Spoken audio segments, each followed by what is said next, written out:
In 5th place, we have diary proof of an SA scandal. Alrighty, can I get a show of hands? What's the first thing you think of when I say priest and scandal in the same sentence? Do those two words have the initials SA? I had a feeling. So those are words that this platform doesn't really like, so pardon me while I try to dodge them, and I apologize in advance for how comical I'm about to sound. This affair kicks off on June 22nd of 2023 when the Society of Jesus of Bolivia acknowledged that it had received from the Vatican a copy of the diary belonging to the late Alfonso Pedrejas, who was a priest accused of taking advantage of dozens of minors. He died of cancer in 2009, so he never faced repercussions for his actions in his lifetime. Primarily known as Father Pica, he was placed in boarding schools for impoverished youth, primarily in Cochabamba in the 1970s. So the diary was turned over to the prosecutors in that same city for that reason, and it was discovered that the late priest kept detailed accounts of the underage horrors he committed in Bolivia. So at one point, according to his diary, he told a colleague about the crimes, only to be advised not to mention it in future confessions. Yeah, the good old ignore it and it'll go away approach. The priest's nephew, Fernando Pedrejas, discovered a printout of the diary in an attic and turned it over to a major newspaper, and in its pages, the priest wrote lines such as, "I hurt so many people, too many." The newspaper publishing excerpts from the diary prompted an outcry in Bolivia and an official Vatican response. Go figure. Pope Francis promised to ensure the full cooperation of the Church to work alongside the government as it investigates the allegations. He also expressed sorrow over the ongoing revelations in the Catholic Church, calling them deplorable. Yeah,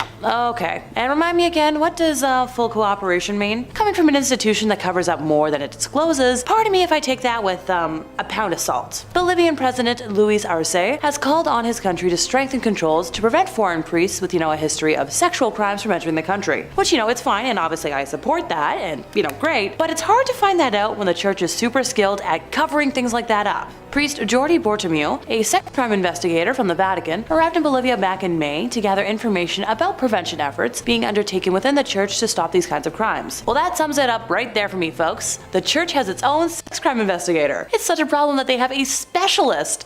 And before someone feels like fighting me on this, specialty jobs like that only exist because there's a need and a problem. That's not the kind of job that just got created out of midair for kicks. The investigation into Pedrejas joins at least 12 other ongoing judicial probes into allegations of clergy sex crimes in Bolivia. So the Bolivian Episcopal Conference has said, one priest has already received a 10-year sentence for his crimes, while another priest, Milton Murillo, was sent to pretrial detention for 3 months in May. New testimony against Murillo emerged in the wake of the Pedrejas scandal as prosecutors called on survivors to step forward. Okie dokie. Time to move on before I start hissing like a tea kettle, and I swear by the end of today, I'm going to turn into a caricature with like a storm cloud over my head.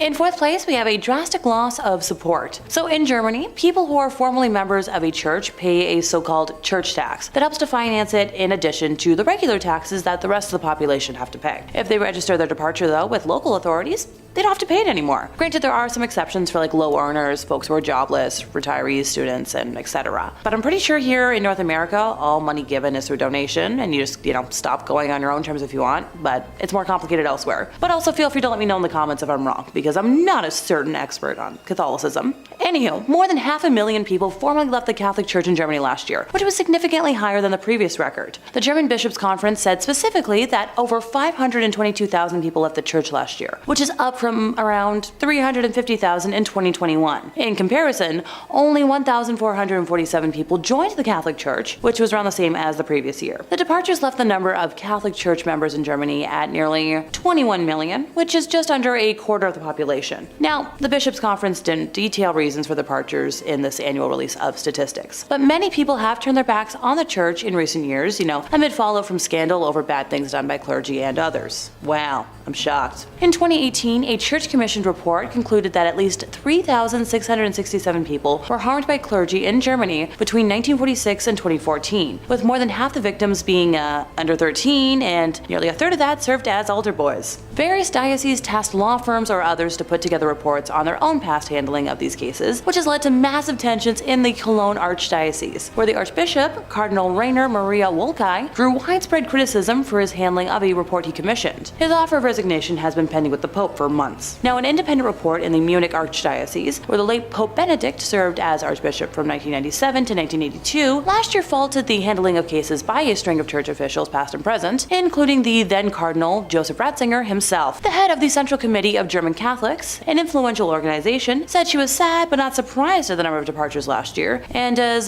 called for reforms and more thorough investigations. Yeah. Good luck with that one. I ain't holding my breath. Number 3, proof of aliens. Well, we already talked a little bit about some of the incredible technology that could be inside this archive.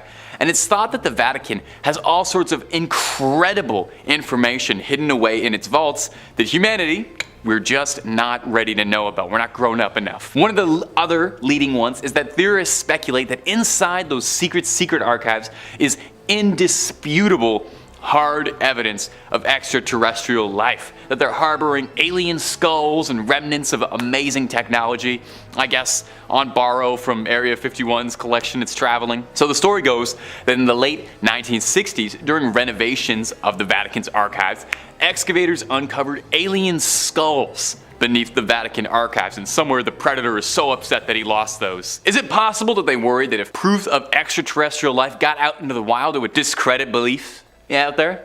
It wouldn't be the first time. Galileo was famously locked up for his wild beliefs about the celestial bodies that would turn out to be fairly true.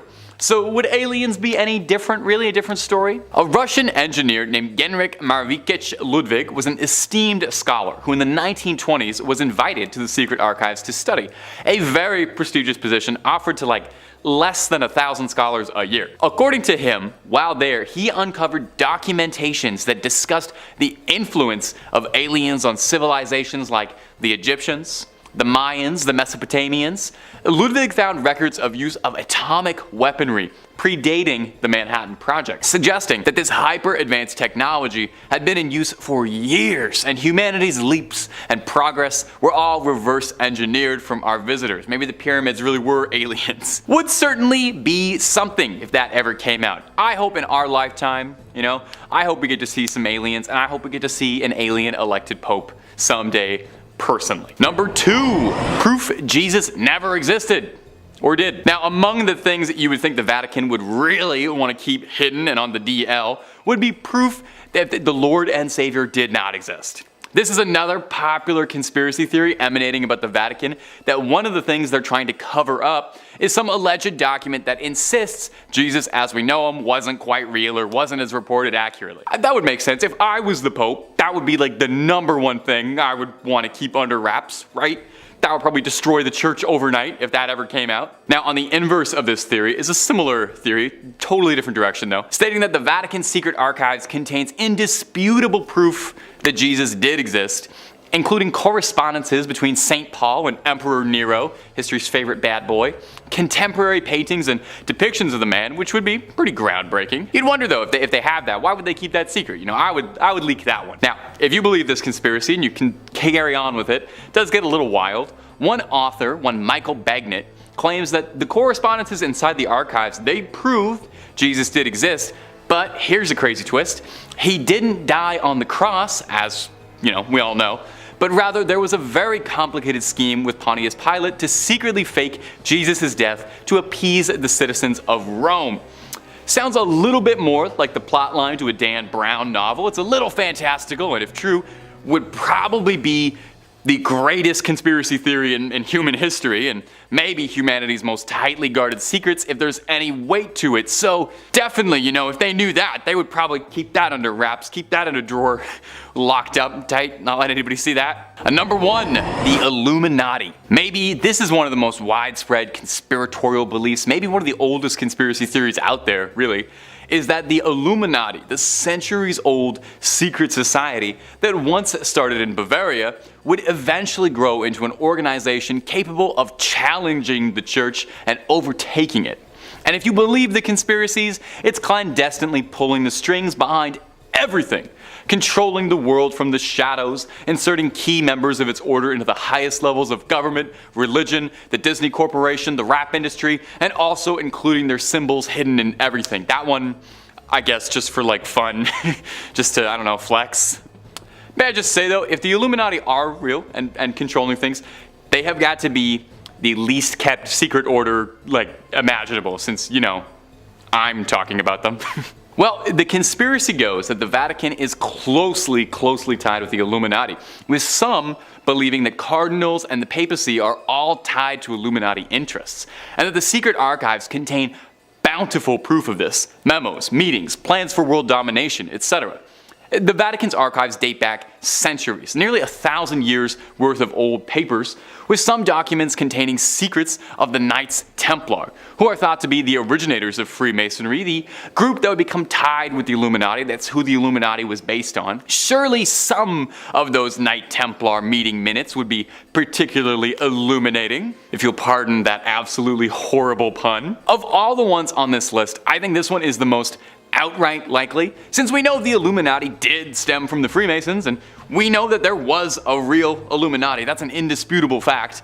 And we know the Knights Templar. We know all of these groups did exist, and it's very likely that there are some secrets inside the Vatican's archive containing references to those three groups that could fuel the plot lines for the next 12 years of Assassin's Creed games. We got some good conspiracy stuff in there. Number 5, a close personal working relationship with Benito Mussolini. The Vatican isn't just the seat of the Catholic Church. It's also the smallest country in the world. Did you know that? Despite existing inside of Italy, the Vatican isn't part of Italy, but rather its own country, a little sovereign state. About 1,000 people live there total. But it hasn't always been that way, though. It wasn't founded as its own separate city. And the reason it became that way is a little darker than I'm sure the church would like to admit to: a treaty with infamous fascist leader Benito Mussolini. In 1922, Mussolini and the National Fascist Party came to power, crushing democracy and putting up a pretty hostile dictatorship in its place. In 1929, Mussolini and the church came together to meet and sign a treaty, granting the church the status as a private enclave, a sovereign state inside of Italy. The deal was, Mussolini wouldn't bother the Vatican, and they wouldn't bother him.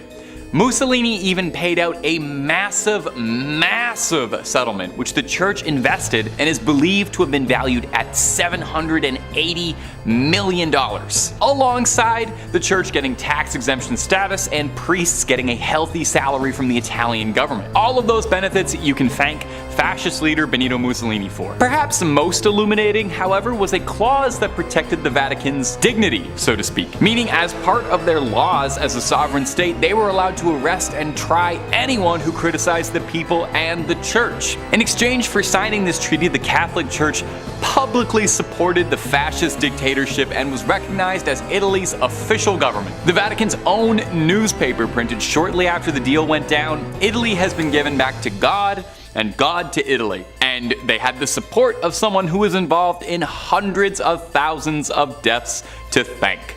Isn't that fun? And if you're looking for way more church conspiracies, old secrets, relics, all kinds of things, ghouls, goblins, aliens galore, Top 5 Scary has all of that and then some. Really, we'll do just about anything on this channel. I'm talking about the church right now. So hit subscribe, make sure you ring that little bell as well so you don't miss a single scream, but you do that at the end of this video, okay? Because I got 4 more church scandals coming up for you right now. Number 4, the banquet of chestnuts. Believe it or not, this might shock you, more than a few popes have been less than pious. We'll go deeper later in the list, but several popes would be on the naughty list. Among them, Alexander VI, who you might know better as Rodrigo Borgia. Rodrigo was said to have some pretty bizarre hobbies, even by papal standards. He apparently loved to watch horses mate. That was apparently one of his favorite ways to spend an afternoon. Once or twice, sure, we all get curious, Rodrigo, but frequently, I don't know, man. I don't know. Maybe you have to be there. Anyway, that's not even the most controversial thing the Borgias were involved in. Seriously, look up the Borgias after this video, there was a lot. One of the most infamous things Rodrigo got involved in was called the banquet of chestnuts, sometimes referred to a little more colloquially as the joust of... I don't really think I can say this and stay in the family-friendly guidelines.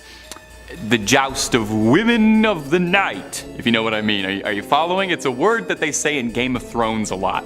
And if you don't know what I'm talking about, maybe you're not old enough to be watching this channel. The joust that shall not be named wasn't quite a literal joust, although there was a great deal of thrusting and charging. Excuse me. Cesare Borgia, real-life Jaime Lannister and one-time Assassin's Creed Brotherhood villain, arranged a banquet in his chambers in the Vatican with 50 of the hardest-working courtesans of the time. They danced after dinner, then disrobed, and then the joust began. Rodrigo and his family gleefully threw chestnuts on the floor, forcing the women to grovel around their feet like swine. They offered prizes, clothes, jewelry, all sorts of baubles for the man who could fornicate with the most courtesans, that's pretty interesting.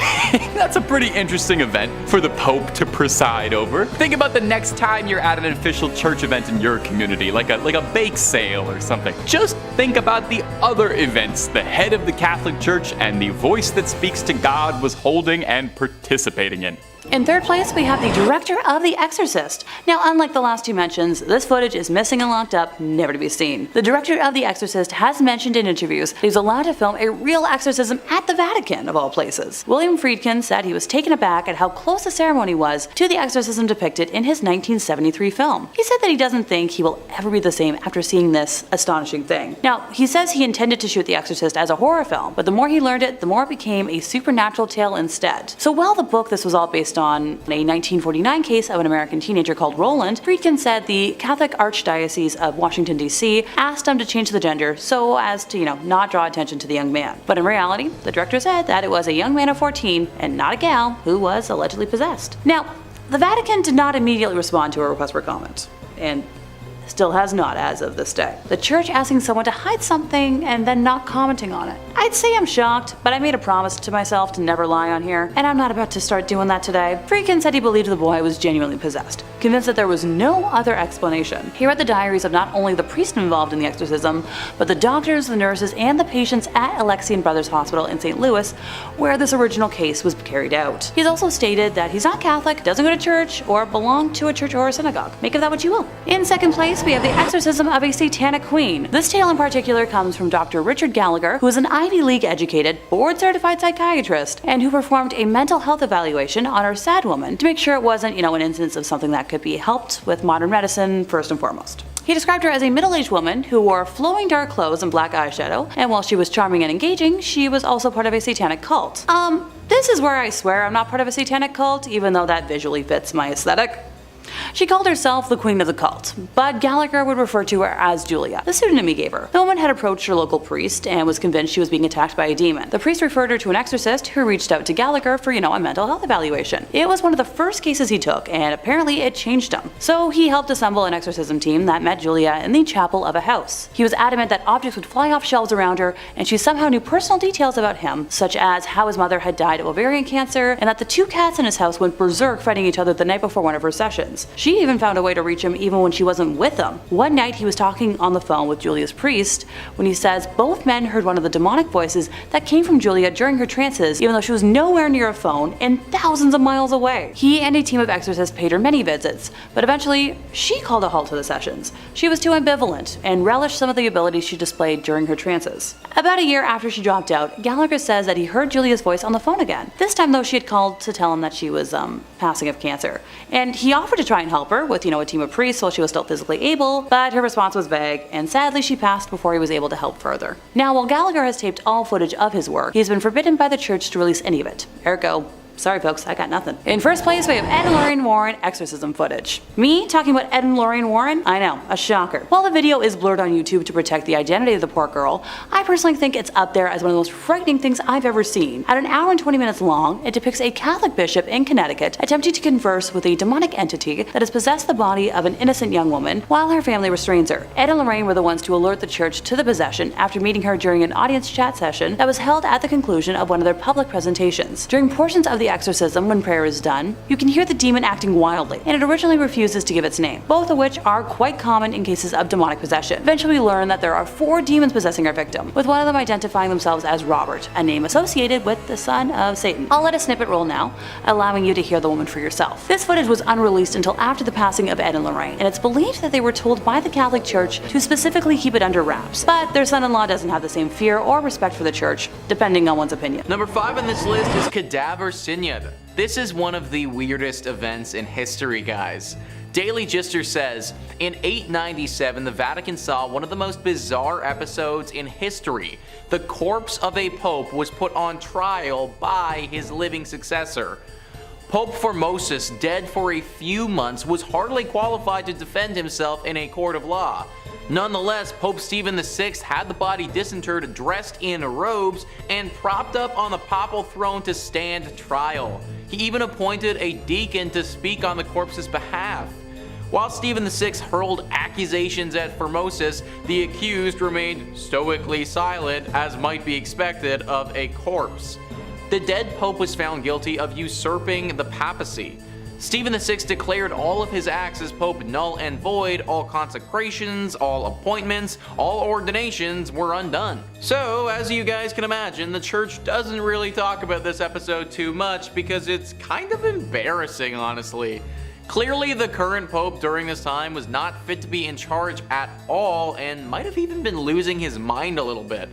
This is pretty dumb, but at least it makes for a good story to tell at a dinner party or something, so there, stuff that one in your back pocket and save it for later, guys. Number 4 on this list is Sixtus VI. Sixtus VI was a pope who was in power back in the late 1400s. He definitely made some questionable life choices though, some of which I'm sure the church would love to forget.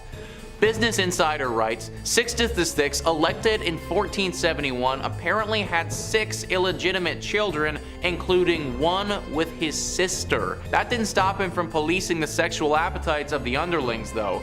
He created a church tax on and charged priests for having mistresses. Sixtus VI also had a taste for nepotism, as did many other popes. He made 6 of his nephews cardinals. My dude literally had a kid with his sister. I'm an only child, so I don't really know what it's like to have a sibling, but even I'm grossed out about hearing that. Obviously, it's a pretty bad look for the church when their literal leader is shacking up with his sis. Something that I don't think God or the Bible is gonna look too kindly upon. Number 3, killing Joan of Arc over pants. Joan of Arc is a very familiar name to Catholics and, well, just about everybody. She's a pretty famous historical figure. You probably know her famously as a saint. You might recognize her as a force for feminism. I think she was in one of the Bill and Ted movies. Well, her status as a saint came a long time after some trouble she was embroiled in with the church, who at one time saw her as an enemy to their very ideals, going so far as to consider her their #1 enemy. In 1429, the young Joan of Arc believed that God had spoken out to her and helped instigate an uprising to get the English out of France. Very cool for the French people who wanted them gone, but some high-ranking influential members of the clergy who had ties to the English weren't terribly fond of this wild woman who was going around dressing like a man and claiming that God spoke to her and was kicking all of their friends out of the country. Somebody do something about this wild woman. When King Charles VII enjoyed Joan's help during the many battles against the English, when Joan was captured by English forces, she learned the true extent of his loyalty when he handed her over to the Catholic Church to stand trial for heresy. After all, she was claiming she talked to God, and only the Pope is supposed to do that. And worst of all, Joan of Arc was wearing pants. She was wearing pants while doing it like a man. So Joan was put on trial for heresy and denied counsel, which is against her rights. Saul Goodman would have been furious. Regardless, Joan kept her cool, rather famously, and is famed for her level head. Joan was found guilty of being a rebellious spirit who wore men's clothes, and for these indignations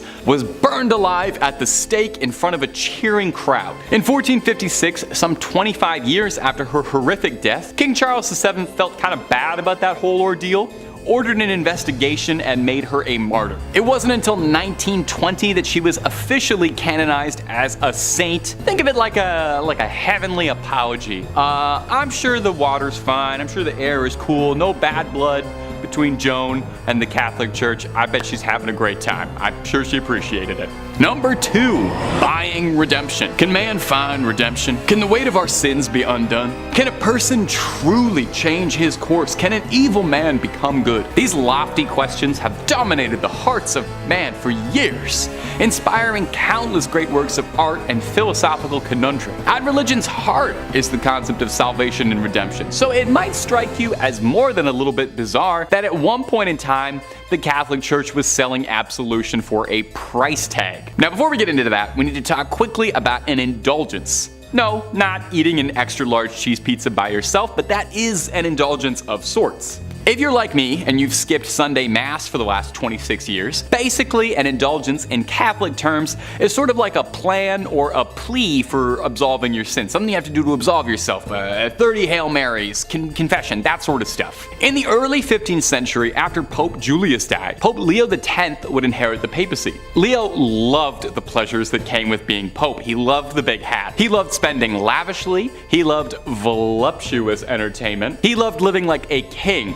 not a pope. It took him 8 years to completely drain the Vatican's treasury, which other popes weren't really doing. So when St. Peter's Basilica was in the process of being rebuilt, they were plain out of money and needed a fundraiser. But instead of selling Girl Guide cookies door to door, Leo announced that anyone who contributed money to the church would be granted an indulgence. Now, an indulgence was supposed to be a path laid out by a church for your betterment, but it was hawked as if you were buying a sin redemption ticket, like a get out of hell free card. Dominican friar John Testel was named the Grand Commissioner of Indulgences in Germany. Overseeing indulgences was his only job. That's the only thing this guy did to give you a sense of how many people were doing this. He sold absolution for future sins you were planning to commit later. Pay a small fee, and if you kill a guy next week, totally fine. God says it's okay. Now, this probably worked pretty decent if you had a bit of coin, but if you were an average person, a serf like me, perhaps, you did your best to prepare for an eternity in hell. Salvation was just another pleasure the rich had, and hell is where us poors go. Unsurprisingly, someone got very upset about this new stance from the church. He was pretty upset about this. His name was Martin Luther, and he passive-aggressively left a note on some doors like an upset roommate, and I can't remember if anything ever came out of that, if anything ever happened to him in history. It's lost to time. It's probably unimportant. Number 1, the plot of Assassin's Creed 2 was real.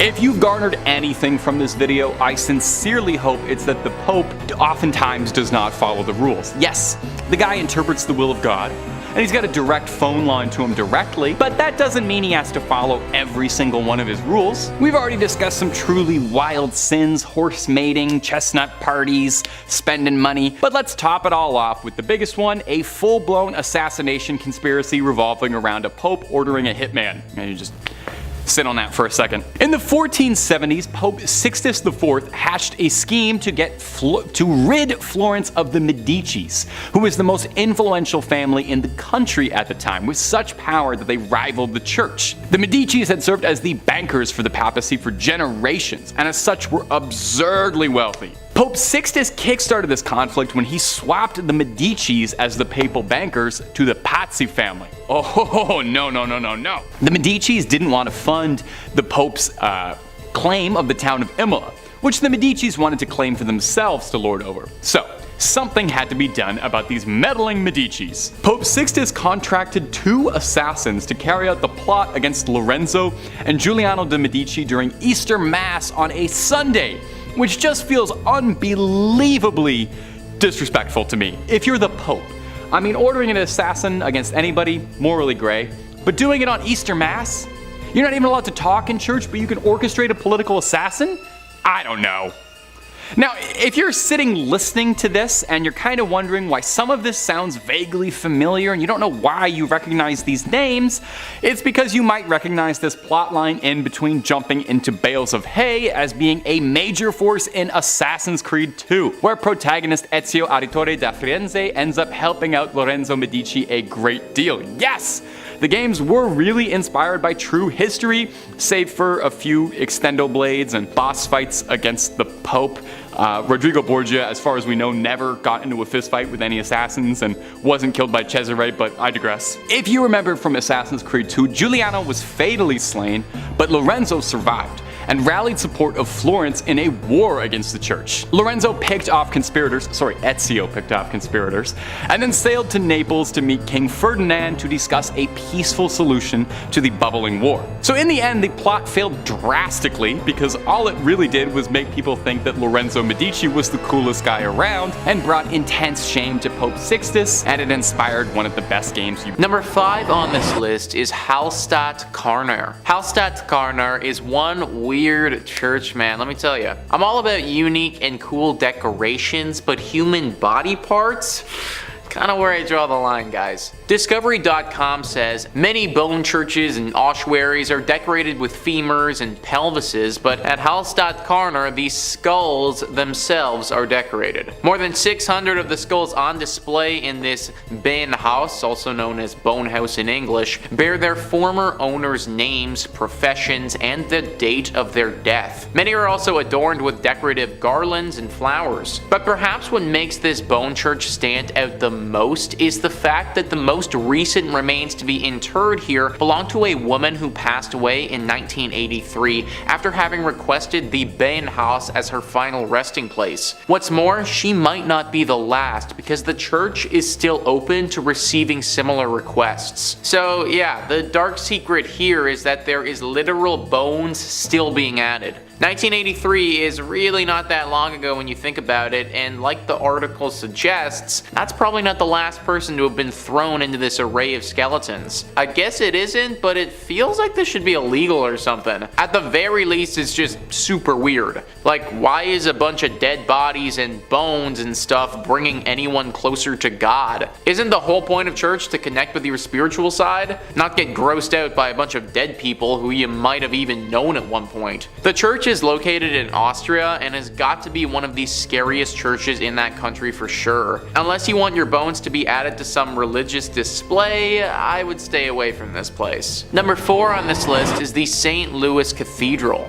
a beautiful church like many on this list, which is riddled with spirits. List first says, like the city it serves, the St. Louis Cathedral in New Orleans is a font of strange myths and legends. Originally built by the city's French rulers, the modern cathedral wasn't completed until the 1850s. According to lore, the ghosts of the old structure came along for the ride. One of the cathedral's better known ghosts, Père Dagobert, was an 18th century priest. Dagobert was renowned for his kindness, especially his willingness to treat the poor and terminally ill. During the 1760s, several members of his congregation decided to revolt against the city's new Spanish rulers. The mainly French and Creole rebels successfully pushed the initial Spanish force out of the city, but a larger force later managed to claim New Orleans for the Spanish king. Infuriated by the earlier rebellion, Irish-Spanish governor Alejandro O'Reilly decided to not only execute the rebels, but also leave their rotting bodies on the doorstep of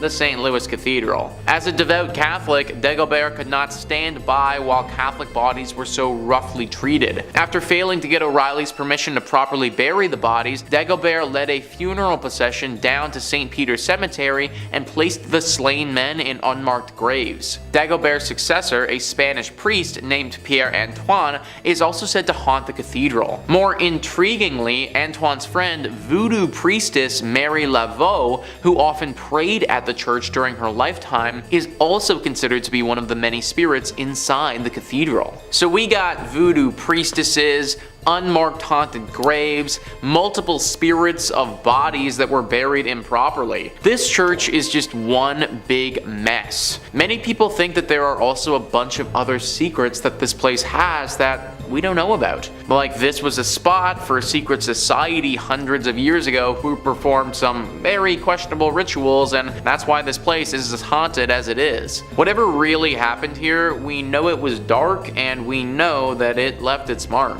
Number 3 on this list is God's Banker. God's Banker was the nickname that they gave to a man named Roberto Calvi. Forbes writes, it was described as a scene straight out of an Alfred Hitchcock film. The man's corpse dangled from an orange nylon rope tied to scaffolding under London's Blackfriars Bridge. He was dressed in a gray suit with a white waistcoat and a blue striped shirt. He wore shoes and socks but no tie or belt. An expensive watch on his wrist was stopped at 1:52 a.m. and nearly 12 pounds worth of pieces of bricks were stuffed into his trousers. A young postal clerk had made the grim discovery on his way to work on the morning of June 18, 1982, and alerted the police. Officers who examined the body found a wallet containing around $13,000 in various currencies: Italian, Austrian shillings, American dollars, Swiss francs, and a passport bearing the name Gian Roberto Calvini. This man was found dead, but why and how does the church play into this? Well, the local writes, the chairman of Milan's Banco Ambrosiano, in which the Vatican was the main shareholder, had been found guilty of illegally exporting billions of lire. He shaved off his mustache and fled to London, where he was murdered.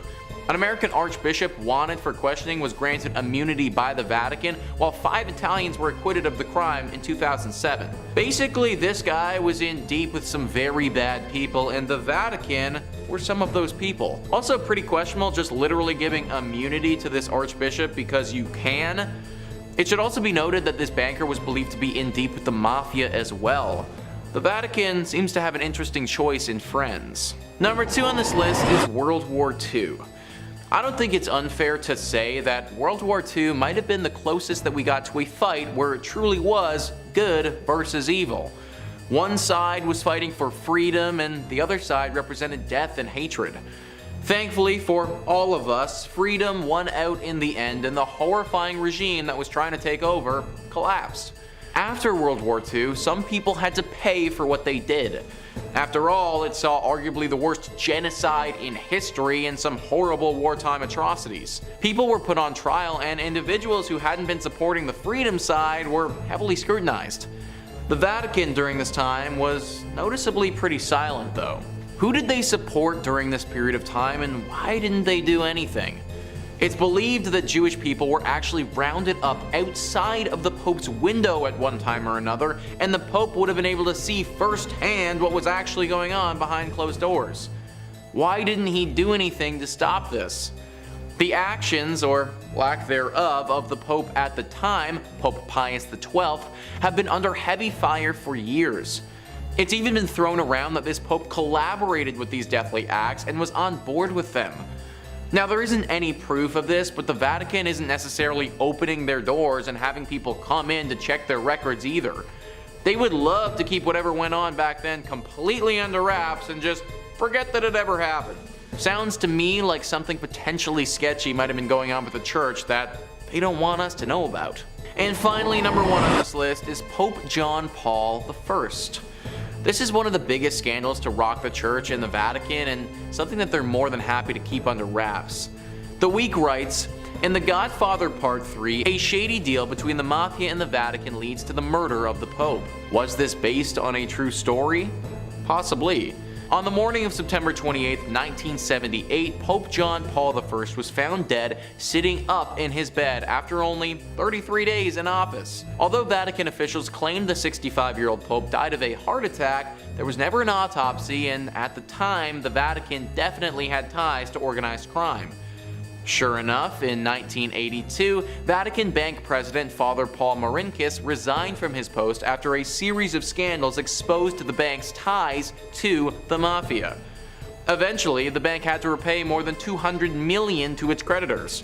But Marinkis was never indicted of a crime, and though he was suspected of being involved in several mysterious deaths, including Pope John Paul I, Marinkis successfully claimed diplomatic immunity in the United States and retired to Arizona in 1990 and died there 16 years later. Until I started really digging into potential church secrets, I never had any idea that they had ties to the mafia.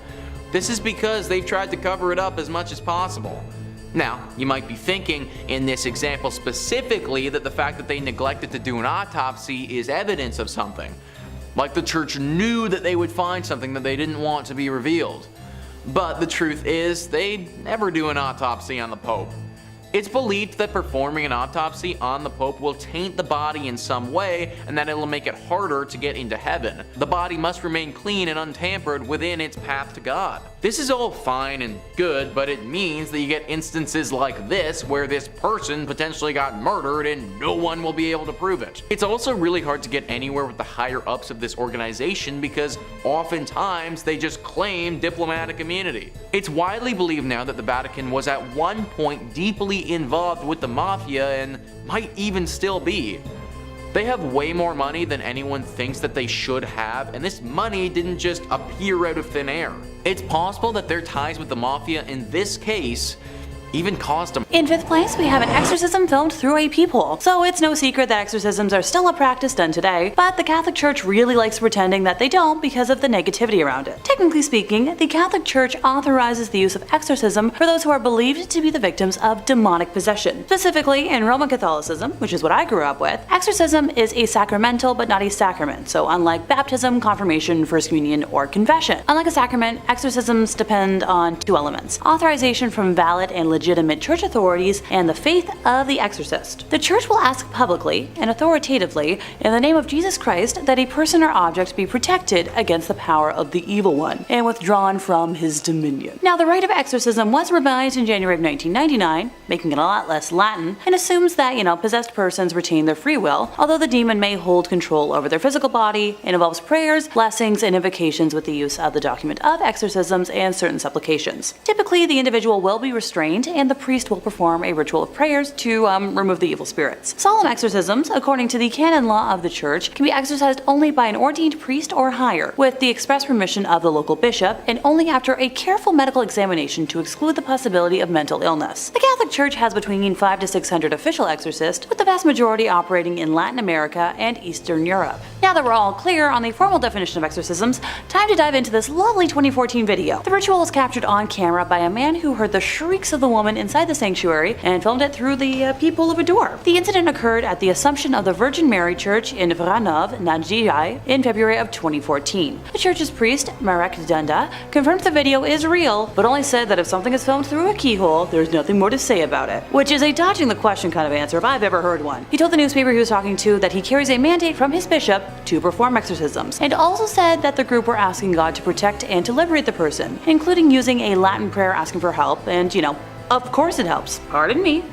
I'm no expert on exorcism rituals yet, but if you have to state that something of course helps, in my personal experience, it's a smidge sketchy.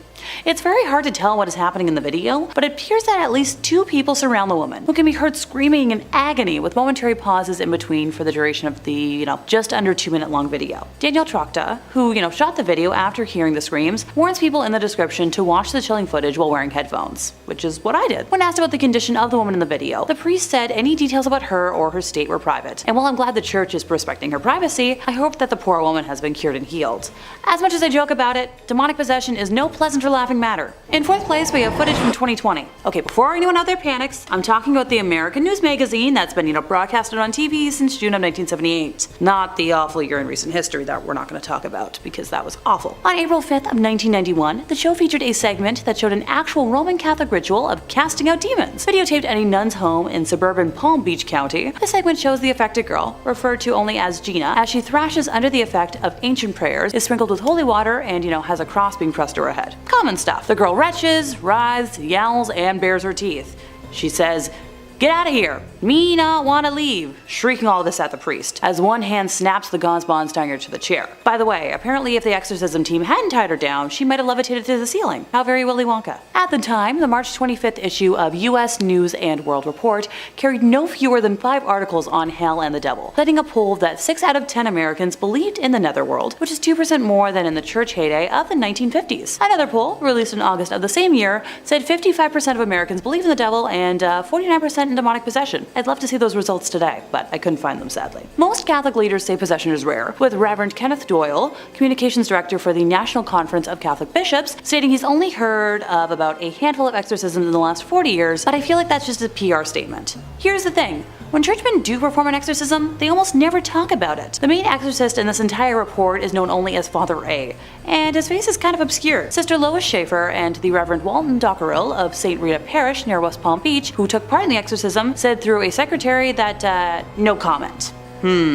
Palm Beach Bishop J. Keith Simons, who permitted the taping, issued only a 4-paragraph statement, saying that the devil really exists, he is powerful and actively at work in the world today, as through the centuries, which echoes what Cardinal John O'Connor of New York said. Now, it was O'Connor's remark that there can be no question about the reality of the devil that initially drew the interest of 2020, especially after the church got about 75 requests from around the country to investigate possible cases of possession. That job fell to the Reverend James LaBar, a specialist in the occult, who looked into some of the initial claims and decided that Gina in South Florida was genuinely being tormented by demons. According to the report, she experienced psychotic episodes, plus visions of demons and dead persons. Oh, I don't wish that on anybody. Her mother says she tried visits to a spiritist and to various hospitals, and in the footage, the priests say the girl is controlled by 10 evil spirits. They meet her violent reactions by following the prayers and the gestures of the rite. The ordeal took about 6 hours, and this isn't really uncommon for exorcism lengths. Before the procedure even took place, Father A mentioned how it's a terrifying experience at times, and that he,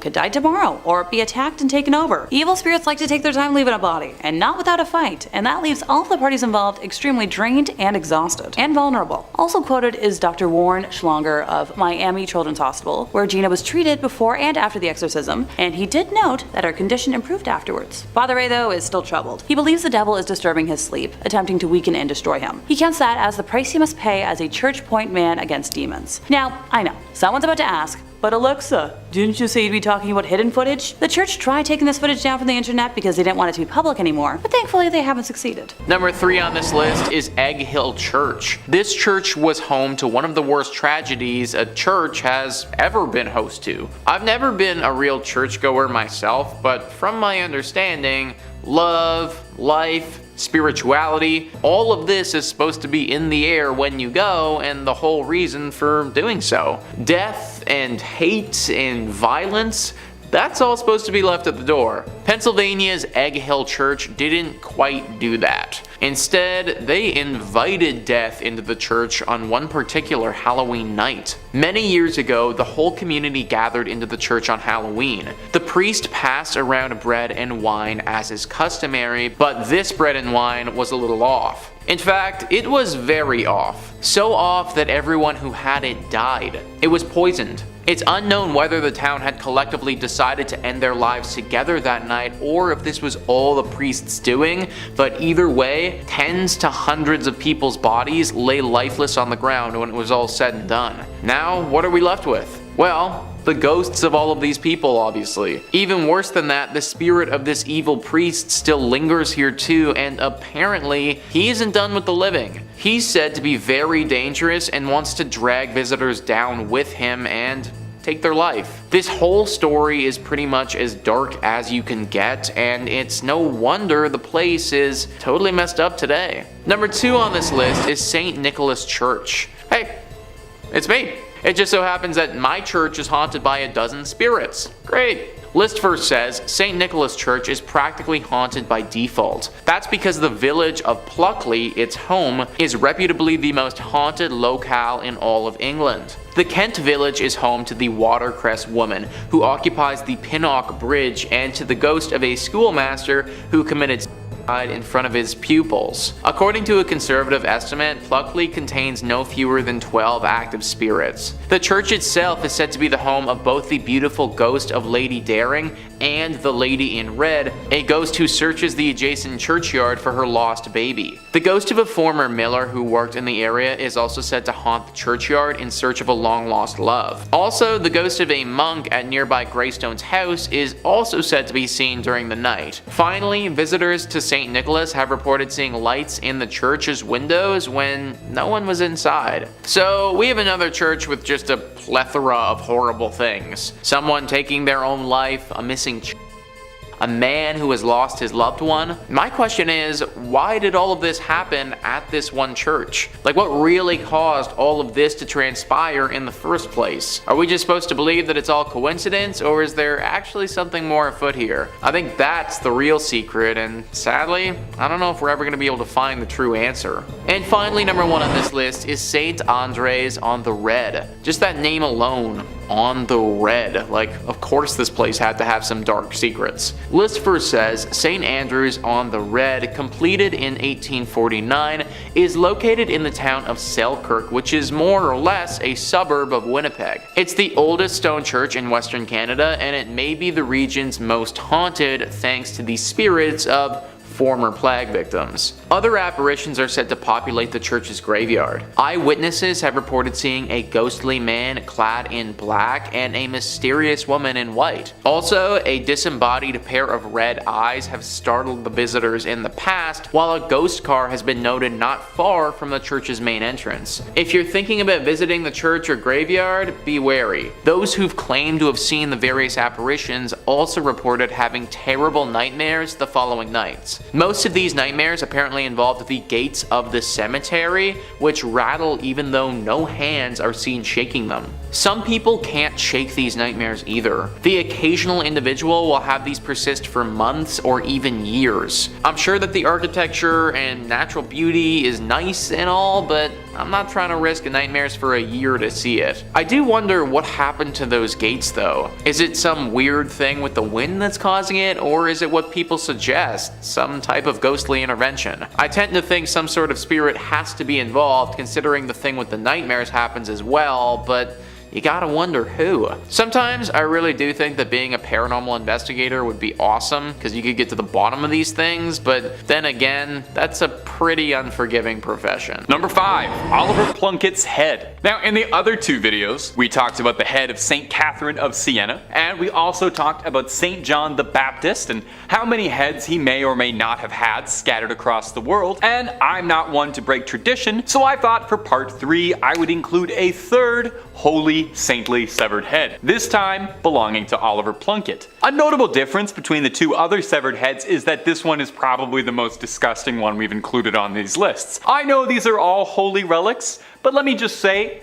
out of context, this is absolutely horrifying and looks like it's straight out of a grindhouse horror movie that you'd find in a dirty basket somewhere.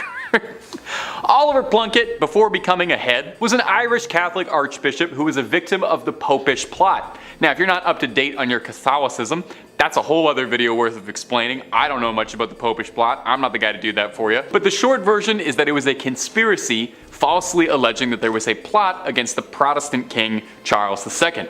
Oliver Plunkett happened to end up on the receiving end of something really bad.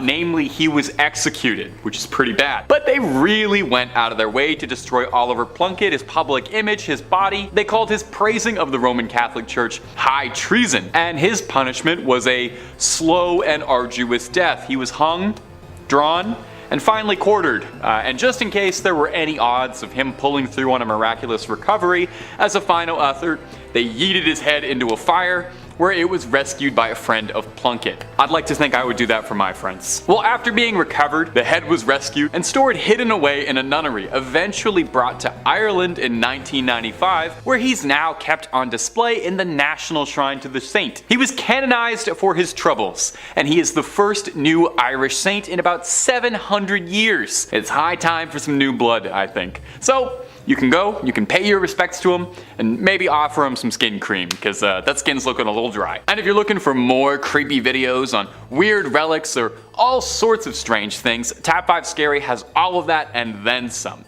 If there's something scary, the odds are pretty good we've got a video or 2 on it. And if you haven't already, subscribe, hit that bell for more videos every single day. But do that at the end of this video, okay? We got way more weird Catholic relics coming up for you. Number 4, St. Teresas Hand. Now, if you've watched our other videos on this subject, then no doubt you're already very familiar with the practice of making remnants of saints into relics. Now, something that's directly from a saint is called a first-class relic. That means it's something that came off of their body, you know?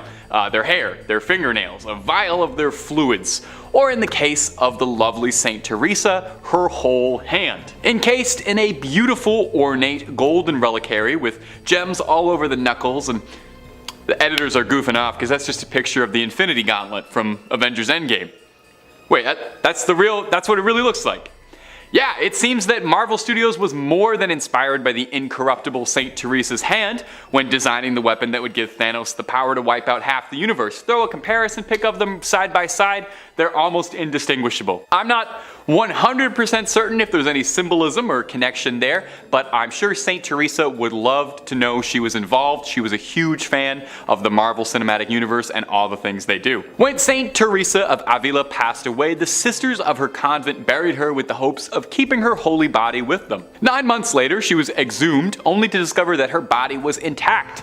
She hadn't decayed at all. That's why they thought she was incorruptible. Now, I'm not sure I totally follow the logic here, but after they discovered her body was incorruptible, incorruptible, they took her hand off and put it into this golden infinity gauntlet thing, as a way of inviting people to get closer to God through the saint's body. Now this might not seem appealing to you, but there's a surprising demand for this relic. Near the end of the Spanish Civil War, General Francisco Franco had the hand removed from the convent and allegedly kept it close by, and if some of the wilder rumors are true, he would keep it by his pillow for good luck. You really gotta hand it to him, he was a devout follower of the faith. Today, you can find the hand in Iglesia de Nuestra Señora de la Merced in Ronda, Andalusia, and you don't even have to rip a stone out of the Vision's forehead to get a good look at this gauntlet.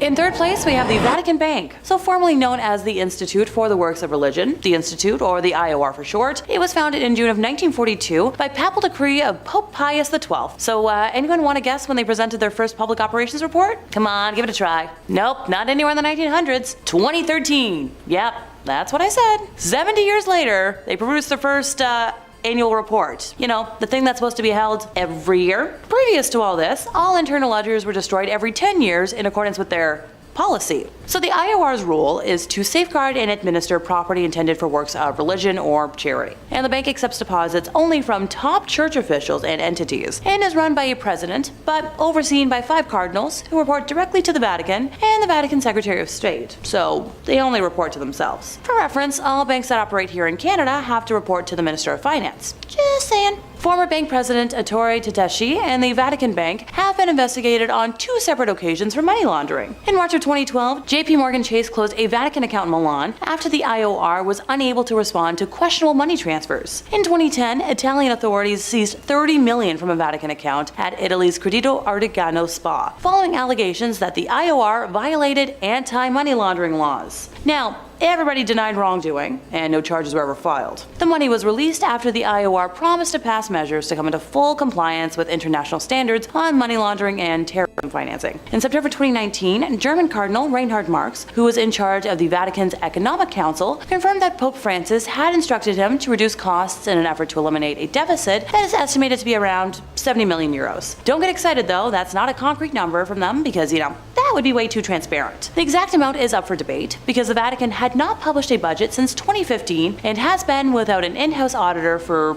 2 years or more. And pardon me while I'm gonna blink real slowly here. The Vatican enjoys a property tax break for all non-commercial properties containing a chapel. So using this loophole, between the years 2006 to 2011, the Vatican evaded taxes that amounted to 4 billion euros. The European Court of Justice ruled this illegal, and the Vatican had to cough up those euros as tax, because, every kind of organization has that money lying around. And no, the Vatican did not entirely pay for evading taxes. It is argued that if you take into account the taxes that they evaded dating back to, let's say 1992, they would owe over 13 billion euros. Yeah, I'm moving on before my eye twitch gets worse. In second place, we have the Chronovisor. No, this isn't some weird, hat or goggles. Italian Benedictine monk Pellegrino Ernetti claimed to have used a time viewer which could film the past without sound, and used it to obtain a photograph of the crucifixion of Jesus and view scenes from ancient Rome, including a performance of a very lost play. Now, this was mostly scrubbed away in history until like 2002, when author Father Francois Brune swore in his book, Le Nouveau Mystère du Vatican, that the Chronovisor not only exists, but he learned about it in the early 1960s. A day after he met scientist priest Father Pellegrino for the first time, the two were sailing along the Grand Canal of Venice, discussing biblical interpretations, when the father explained that theories and interpretations were unnecessary when one could see the truth for himself. So he explained to our lovely author how the Chronovisor functioned, allowing the viewer to both see and hear events of the past and future. And hey,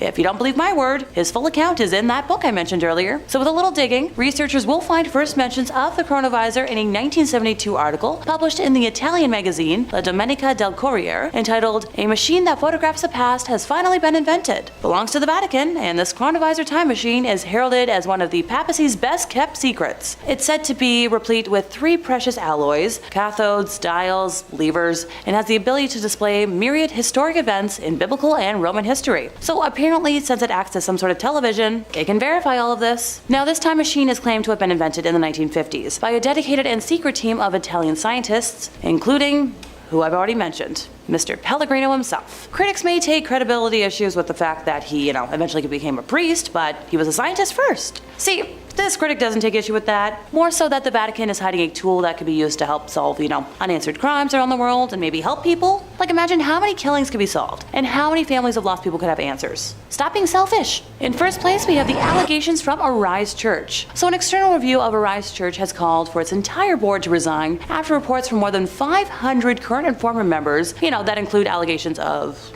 cult-like behavior, racism, SA, and conversion therapy came to light. So that report, compiled by a group called Pathfinding, which is, a consultancy firm for charitable organizations, was leaked to journalist David Ferrier, who revealed pretty damning allegations. The report was filled with experiences of, like I said, so many people involved with the church, which received nearly $15 million in donations the year before it was released. A 34-page summary of the investigation concluded it was undeniable that there had been significant hurts caused to people involved with Arise and egregious and systemic failures in governance over many years. And called for the board members to get the heck out. Arise Church senior pastor John Cameron did resign from his role following all these allegations, and Brent Cameron, pastor and brother of John, also resigned from his position around the same time. In a statement on its website, Arise said it was committed to safely share the stories of those who had participated and the report had been illegally obtained. Sure, whatever you say. The Pathfinding report recommended a full independent review of the church's finances, including, how donations tagged for certain purposes are used in reality, and a review of policies around expenditure limits for senior leadership.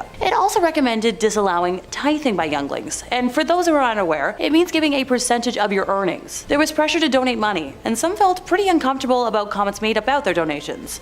And oh no, I wish I could swear right now. Underage people should not have to give a percentage of their earnings to anything if they're working. In total, 545 people completed submissions for the review, including folks from every campus across the country, past and present ministry school students, current and former members, staff, and past board members. They revealed harmful practices that had continued up until present day, and a very significant number of people had experiences that caused pain and hurt. A review found racist remarks were said from those preaching on the stage, with some staff being told to focus on white kids. When troubling behavior was experienced by members, they felt unable to speak up due to the pressure to say yes and please senior leaders amid an honor culture that had a strong focus on leadership rather than Jesus. This culture created favoritism among members, and leaders sometimes used derogatory nicknames over a period of months for some individuals. So the reviewers heard from people who were pressured to continue working despite illness or serious injuries, including broken bones and concussions, and the dangers people faced driving through the night on no sleep to meet expectations, and operating heavy machinery after 17 hours of duty. Reviewers heard reports of people at the church who were part of the LGBTQI+ community being subjected to conversion therapy and denied opportunities to serve because of their sin. And when I tell y'all I almost burst into tears when I first read that, as an openly bisexual woman, in today's day and age, I just want to scream whenever someone claims sexuality other than heteronormativity is an abomination or a choice that can be changed. People are born this way and that's their lives. Let them be. It's not going to hurt your existence. Arise Church has reported a loss of almost $2.8 million, and after all of the above came out last year, I couldn't be happier. The average number of people at physical Sunday services fell from 4,000 people to under 3,000, and virtual services were attended by an average of 700 people, down from over 1,000. Numbers also fell across the church's programs for children, which went down 28%, and young people, which was down 62%. Good riddance. Number 5, St. Catherine's head. Coming up first on our list of strange artifacts that the Catholic Church has hidden away is the severed, mummified head of the revered St. Catherine of Siena. You wouldn't really expect there to be a severed head kept out on display, but it is an important head, I've come to understand. When she was young, St. Catherine had a vision of Jesus on a throne surrounded by saints. Afterwards, she devoted her life to Catholicism and she gave herself to the nunnery, cut her hair, scalded herself, and took a vow of celibacy. At 28, Catherine was said to have received the stigmata when 5 red rays shot out of the crucifix she was praying to and pierced her hands, her feet, and her heart. But these were far from the only miracles attributed to the lovely St. Catherine, however. She was said to be seen levitating once during prayer, and even once a priest said he saw a Holy Communion fly from his hand directly into her mouth. Now, I will be honest, that does make her sound a bit like a saintly golden retriever, but okay. Catherine would pass at the young age of 33 and would be canonized a century later. If you don't know, that's a fancy word for being made into a saint post-mortem. While she passed in Rome, there was some disagreement as to where the young saint should be laid to rest eternally. Her hometown of Siena quite wanted her body back. Her spiritual leader, Raymond of Capua, knew he wouldn't really be able to smuggle her entire body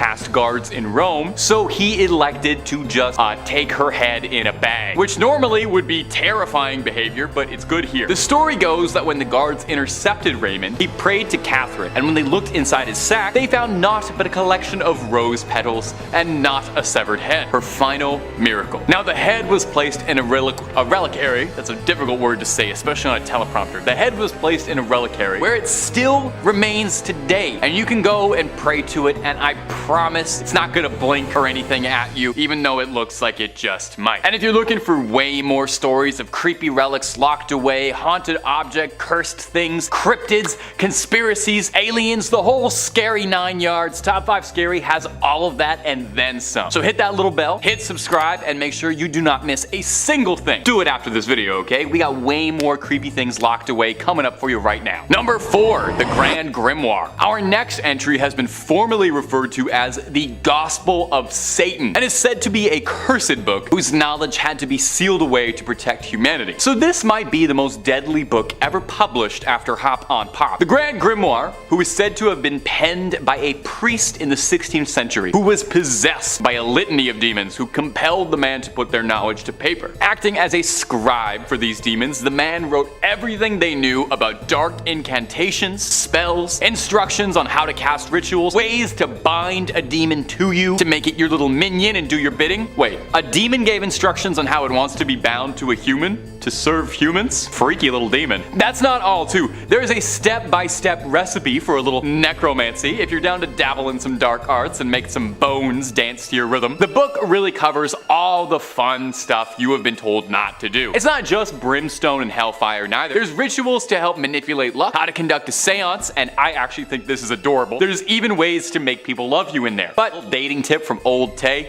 if you need a demon's help to make them like you, it might not be the strongest relationship. So just a heads up. Now if all of this is sounding super appealing, and I don't blame you, I played a necromancer in Skyrim, I want to make the bones raise, just know that this book is considered high treason. Even so much as cracking the spine is considered equivalent to selling your soul. So, you know, maybe hold off on that Amazon order for a bit. Also, I'm pretty sure the copy they're selling on Amazon is not the original, because due to the book's cursed reputation, the original copy is said to be locked away in the Vatican's secret archives, and I'm sorry, but no matter how many times you ask, they're not gonna let you look at it, even if you swear you're just taking a little peek just to look at the illustrations and maybe the dedications. They're gonna keep it locked up.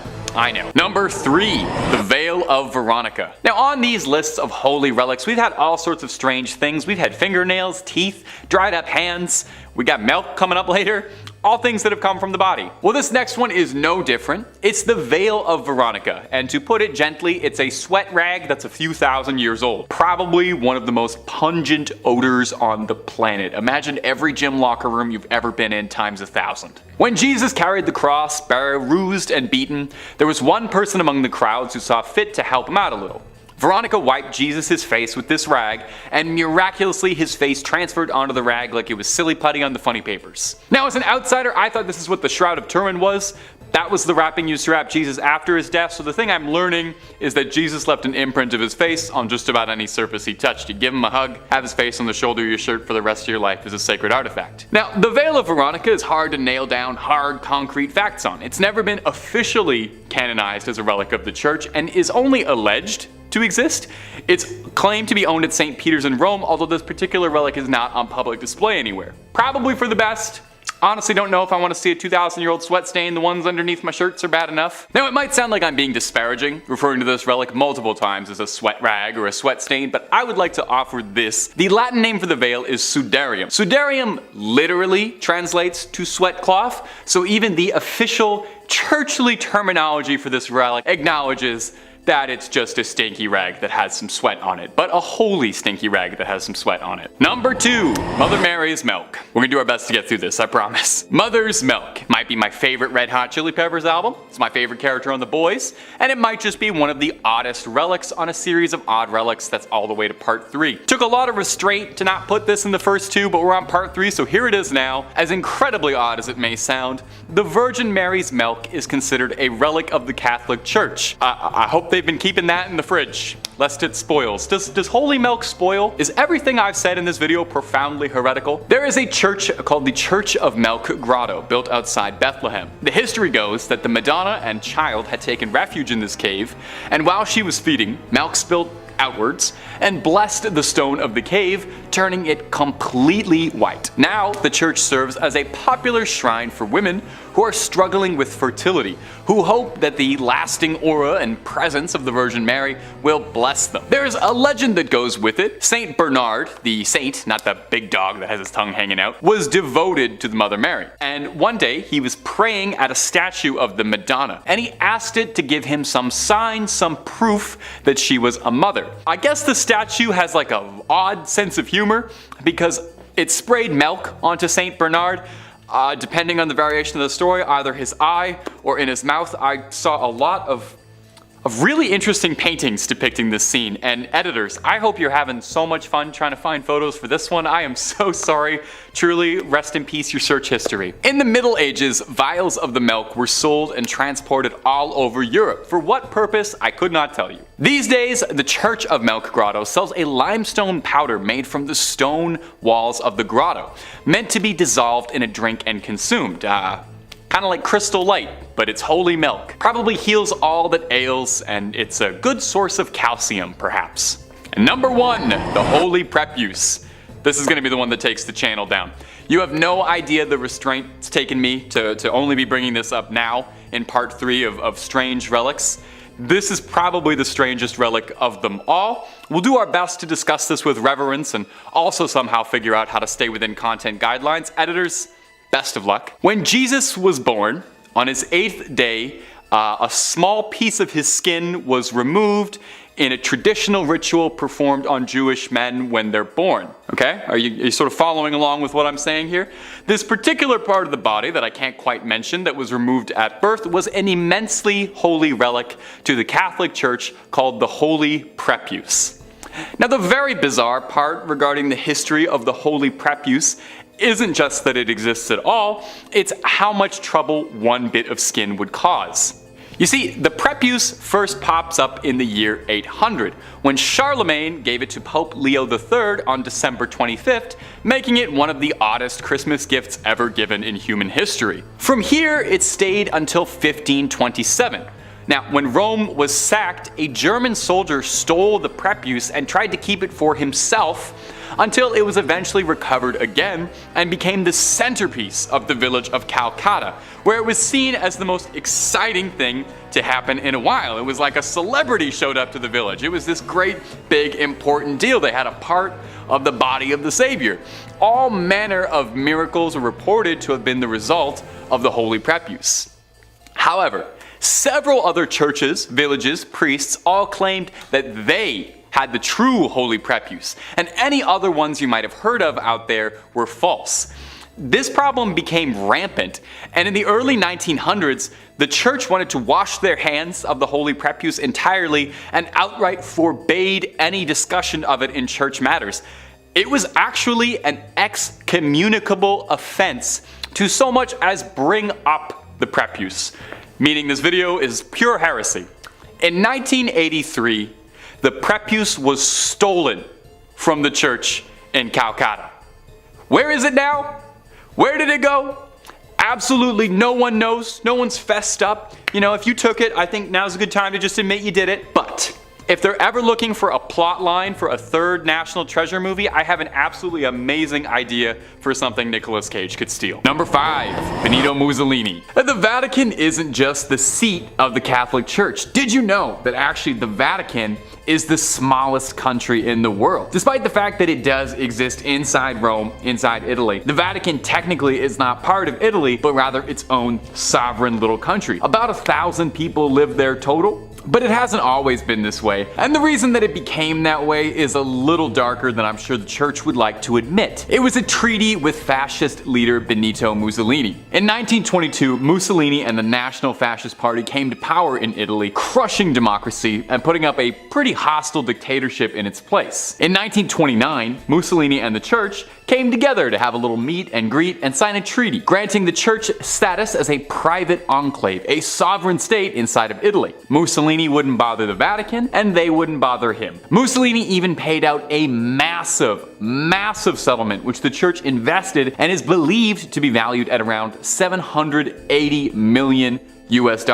Alongside tax exemption and priests getting a nice salary from the Italian government. All of those benefits you can thank a fascist government for. Perhaps most illuminating, however, was a clause that protected the Vatican's dignity, meaning as part of their laws as a sovereign state, they were allowed to arrest and try anyone who criticized the people and the church. In exchange for signing this treaty, the Catholic Church publicly supported the fascist dictatorship and was recognized as Italy's official government. The Vatican's own newspaper printed shortly after the deal went down, "Italy has been given back to God and God to Italy." And they only have the support of someone who is involved in hundreds of thousands of deaths to thank. And if you're looking for way more strange, true things out of history, conspiracies about the Catholic Church, cryptids, aliens, and all sorts of freaky business, Top 5 Scary has all of that and then some. So click on through, hit subscribe, please make sure to hit that bell so you get everything and do not miss a single scream. But you do that at the end of this video, okay? We got way more Catholic Church secrets coming up. Number 4, the treacherous Pope Boniface. Let he who is without sin cast the first stone. This idea being that none of us are truly free of sin, and we're all born into this world natural sinners. Well, some people really take that idea and really run with it.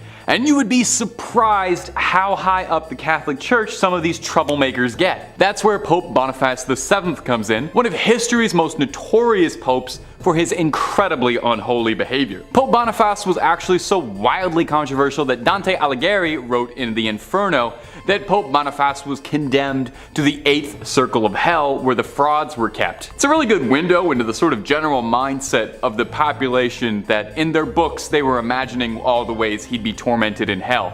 And as a quick aside, for the comment section, Dante's Inferno, is that history's first fan fiction? There's a very serious argument to be made that it is. Anyway, Boniface saw the destruction of Palestrina, a city that had already peacefully surrendered and submitted, but that wasn't good enough for the church. Palestrina had already been burned to the ground, and goofy old Pope Boniface ordered that they plow it down to the dirt and soil to ensure that absolutely nothing of the city remained standing, a real salt-of-the-earth approach. He was definitely a guy who loved his neighbors. He really loved his neighbors, in the sense that the vow of celibacy that men of the cloth have to swear to, Boniface didn't really believe in at all. He was alleged to engage in all kinds of parties with all manner of bedroom companions, having once stated that he felt intercourse with younger people was as natural as hands rubbing together. A really, really great guy all together, and he also loved building statues of himself all the time, so he was very prideful, which that's the worst sin of them all, really.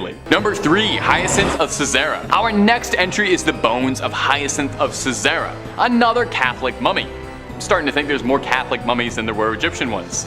Incredibly ornate and gorgeous, the bones of Hyacinth look like something out of one of the Indiana Jones sequels rather than like a real thing you can go and see, but I promise you they are totally extant. On the grounds of the Fürstenfeld Abbey reside the relics of 2 saints. Now, these aren't just like a toenail or a tongue, and more on that later, but these are full-on science class skeletons dressed to the 9 in gold and jewels, encrusted in more diamonds and rubies than you could imagine. They are probably worth more than your and my apartments combined. Old Hyacinth, Hisey, as he liked to be called by his friends, was an obscure martyr from the early days of Christianity, slain by the Romans for his faith. We know precious little about him today, but we know that his name appears in a list of martyrs from the 4th century, which suggests that he used to be pretty important, and he was popular enough to write his name down on a list, much like what I'm doing right now. Look at how history repeats itself like that. Isn't that fascinating? Now, Hyacinth's skeleton showed up at the Church of the Assumption in, I'm going to excuse the pronunciation here, Fürstenfeldbruck near Munich at an unknown date. Did somebody just dropped him off? Somebody just dumped a bag of bones on the front step like he's a baby you're giving up for adoption at the fire station? No more questions. The church was sacked by the Swedish army in the 17th century, and when it was rebuilt, they really went all out. out with the decor, going over the top a little baroque, including a skeleton decked out in bling, looking like he is about to take over the skeleton rap scene. So that's Hyacinth, largely not remembered in life for any particular reason beyond being slain for his religion, and remembered forever as a ludicrously swagged out skeleton. We can all only hope for similar legacies as dear sweet Hyacinth. Number 2, the tongue of Saint Padilla. Did you know your tongue is made up of 8 muscles? Maybe you didn't. Did you know that one of the most important relics to the Catholic Church is a dried up 8,000-year-old tongue that looks like beef jerky kept inside a golden helmet that looks like something out of a dark fantasy 80s movie? Well, now you do. And have you enjoyed how much of this list is mummified bodies in gold? Because I have. Saint Anthony was said to be a jewel case of the Bible, making a name for himself with his apparently extremely inspirational sermons that won the Catholic Church many new members. People would flock in just to hear what Saint Anthony was talking about. Apparently, he even got a bunch of ex-Christians to reform and rejoin the faith. He was apparently an incredibly accomplished public speaker, and I would say that he had a silver tongue, but we actually have proof of what color his tongue was because it's kept in a little glass jar. Saint Anthony would pass away in 1231 from edema, a horrible disease that causes a buildup and blockage of fluid in the body's tissues. Now, some 30 years later, in 1263, he was exhumed, and shocking the gravediggers who were doing it, while his body had rotted and decomposed, his legendary tongue was still intact, as incorruptible as it had been in life, allegedly still wet with saliva. I wonder if he could still taste. Seeing it was a miracle, the gravediggers took his tongue alongside the bottom half of his jaw, and they are both displayed in the Basilica of St. Anthony of Padua in elaborate gold reliquaries. But honestly, it looks like something straight out of Warhammer 40k. Does no one think this is as odd as I do? Maybe I'm an outsider. I didn't grow up terribly Catholic, so I don't really know these imagery. I know the story behind it isn't terribly scary, but the image of this tongue and jaw inside a little glass helmet wrapped in gold looks like something I would ask an AI to make if I typed in nightmare. A tongue shouldn't look like that. And I feel like a jaw shouldn't look like that either. Am I alone in this? Am I weird for thinking this is weird? You let me know down below in the comments if maybe I just lack context on all of this. And number 1, Camillus de Lellis' heart. Camillus de Lellis was a man with a big heart full of love, never ending in generosity. We know just how big his heart is because it is kept in a glass jar and it is salted to preserve its legacy. Camillus started out pretty humble, born in 16th century Naples. He would later become a soldier until a brutal gambling problem would end up overtaking his life, leaving him in rags, driving a donkey cart, but he knew that a far better life was out there. Eventually, he was urged by a friar to explore the lighter side of his soul, and eventually someone was able to pierce his heart both figuratively and later literally, and persuaded him into seeking divine retribution. Camillus would devote his life to providing for the ailing, but tragically, and perhaps unsurprisingly if you spent all your time around sick people before modern medicine, a lifetime of caring for the sick led to him also becoming gravely ill, soaking up a litany of ailments, including a sore in his leg for 46 years, a rupture for 38 years, 2 callous sores in the sole of a foot, violent nephritic colics, intense kidney pain, and for a long time a loss of appetite. Now, all of these things, working in tandem, would eventually claim Camillus, a man who gave his life to healing the sick. So post-mortem, he was canonized and thought of as the patron saint of the sick.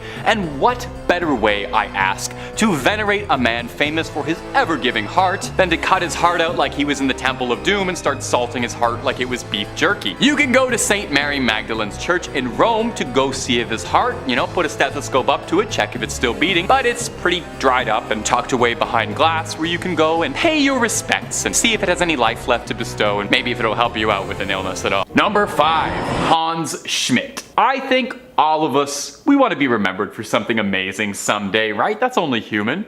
For walking on the moon, for writing the great American novel. Me? I want to be remembered for being a slightly above average YouTube host for spooky internet comment. Well, Hans Schmidt, a German priest, he's certainly remembered and found himself a legacy when he became the only Roman Catholic priest in American history to face the death sentence. They probably didn't put that on his tombstone or anything though. They say that you can see the signs of darkness from a very early age. Schmidt had wanted to be a priest since an early age, funny enough, but he was also routinely caught killing animals and drinking the fluids that were inside, and would apparently spend most of his youth at the slaughterhouse. And also his Wikipedia page mentions that he had a collection of severed geese heads that he'd put in his pockets. So yeah, maybe there were some warning signs and red flags here that people really were not paying attention to. By age 25, Hans Schmidt was ordained to be a priest and served over Mass for 4 years in Germany before relocating to Louisiana. Schmidt got himself involved in some wild crimes, doing some unspeakable things that the church covered up for him. Wasn't that nice of them?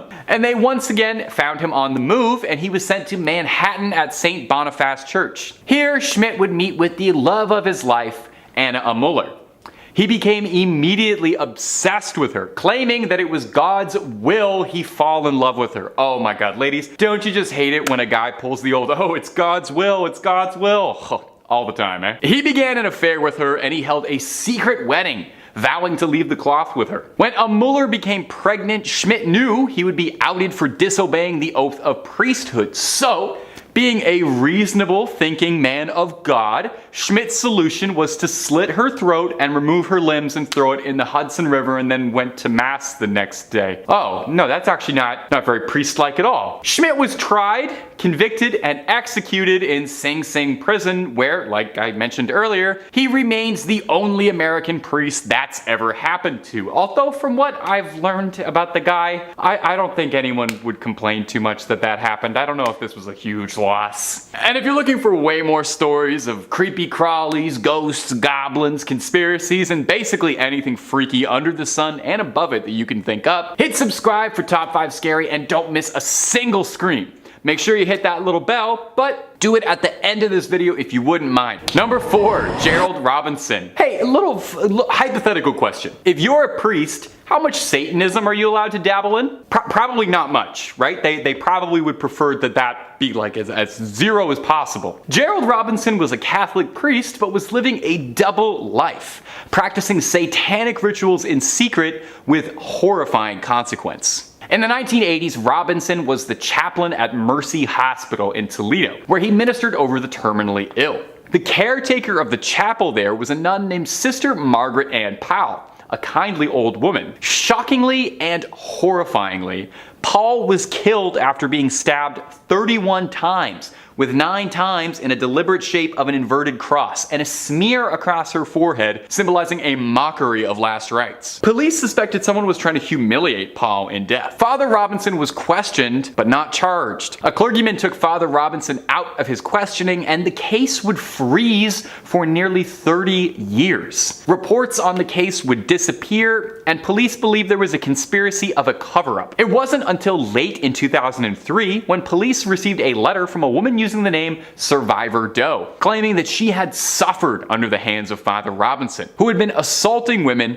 and practicing satanic rituals up to and including human sacrifice. With these new, lofty allegations, authorities reopened the case, and upon searching Robinson's apartment, discovered a sword-shaped letter opener that fit the wound in the nun's body like a key to a lock, according to prosecutors. What a charming turn of a phrase for a horrible thing. In 2006, Robinson was charged, and hopefully, Sister Paul was able to find some peace in the afterlife after such a mortifying ordeal. Number 3, Galileo. Science and religion do have a place alongside one another in the world, I think. Science and religion have had a complicated history, they've never quite seen eye to eye, kind of always furrowing their brows and glaring at each other through the hallways, but one could never truly disprove wholly the existence of God through science, and I think science can illuminate and shine new light on ways to glorify religion, right? Maybe? Well, not particularly. As one could imagine, there's a great deal of difficulty the church has with science. In 1633, Galileo Galilei, the renowned astronomer, made himself an enemy of the Catholic Church and God for having the unbelievable, blasphemous, heretical viewpoint that the Earth orbits the sun and not the other way around. Now, Galileo didn't quite have it all the way, since he did posit that the sun is the center of the universe, and he wasn't super right about that, but hey, Give the guy a little credit. He was doing all this before the TI-84, okay? He was just looking up in the sky making all these guesses. Pretty smart guy. Was doing better than most astronomers out there. Now for this most heinous, disgusting, unbelievably sinful crime, Galileo was arrested and put on trial, where 10 cardinals sat before him passing judgment and trying to decide how best to punish this disgusting heretic, floating some fun ideas like imprisonment for life, torment, being burned at the stake. Again, this is all because Galileo suggested how the planets work, and he was mostly right about this, which is important to hammer home. Eventually, Galileo renounced his beliefs, saying he was wrong and he was getting up there in age and didn't want to spend the rest of his life suffering. So in an act of true humble forgiveness, the church instead decreed that instead of being burned or anything, Galileo be condemned to spend the rest of his days in his home, which he did until his passing. That'll teach him. Now eventually, obviously, the church kind of had to walk back some of that treatment of Galileo. In 1992, they spoke out saying that maybe he was kind of technically right about like a few things here and there, and mumbled out an apology like a schoolyard bully being forced to say sorry by the teachers. Sure, it was about 350 years too late, but I bet Galileo probably really appreciated it and would have loved to have known how vindicated by history he would have been. Number 2, the wild and wacky life of Pope Benedict IX. Over the years, there have been many controversial popes. I mean, there's a bunch on this list already. In fact, you'd probably find more popes are wrapped in controversy than you might imagine. Now, it's pointless to compare sins on any sort of moral scale as to who's the most evil or the worst pope, but it's hard to argue that few of them got up to as much chaos and trouble as Pope Benedict IX, who was one of the wackiest, most notorious popes out there. He once sold the position because he got bored of it. It's said he began his pontification when he was a young man because his wealthy family just wanted it, and that was like a thing you could do back then. If you had enough money, you could just bribe the church and ask that your son become pope. Benedict loved the lifestyle and behaved the way Joffrey Baratheon would, you know, kind of really letting the power get to his head almost immediately. He would spend his money on women of the night, hosting lecherous, wild, erotic parties, which allegedly would have all manner of man, woman, and if the stories are to be believed, animals as well. It was not long before there were conspiracies being drawn up to assassinate the Pope, if you can believe that. Even just saying that feels weird, but they wanted to assassinate the Pope. Probably in a case of divine intervention or fate, on a feast day, his enemies snuck into St. Peter's Basilica carrying rope, ready to tangle up the Pope. But a solar eclipse scared the assassins so badly they called the whole thing off, and to be honest, I totally get it. If I was planning on disposing the Pope and the sun got blocked out, I'd assume God was furious at me. Failed coups notwithstanding, Pope Benedict's reputation did not improve much. He was attacked by an angry mob in 1045, and he was forced to flee and would be replaced by another pope, one Sylvester III. 2 months later, however, Benedict would return to take the title back. But 2 months later, he decided that he didn't really enjoy being pope anymore. It wasn't as fun, what with all the constant bombardment of hate and failed attempts on his life.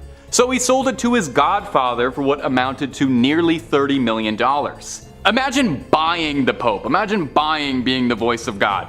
Anyway, if you can believe it, like Emperor Palpatine, somehow Pope Benedict returned a 3rd time. King Henry III of Germany had arrested Pope Sylvester III for being a false pope, and the godfather that he had sold the throne to had given up the papacy, admitting that it was shameful and heretical for him to have ever done so in the first place. So Henry appointed a new German pope while Benedict was in hiding, and that pope mysteriously passed away 8 months later from a poisoning, which many historians suspect Benedict had his little fingers in. So Benedict came back for a 3rd time to be the Pope, only this time no one was putting up with him. They'd been through this 2 more times, they weren't doing it again. Henry III sent troops to drag him out of the basilica. He spent his dying years in a monastery and is now remembered in history as one of the worst popes ever. And number 1, the Pazzi conspiracy. If you've garnered anything from this video that I've been telling you, I sincerely hope it's that the Pope doesn't always follow the rules. Sure, the guy interprets the will of God, you know, he's got a direct line to talk talking to him, but that doesn't mean he follows every single one of his rules. Now, we've already discussed some of the wildest sins that popes have been caught up in, but let's top it all off with a full-blown assassination conspiracy revolving around the Pope ordering a hitman. No, really. In the 1470s, Pope Sixtus IV hatched a scheme to rid Florence of the Medicis,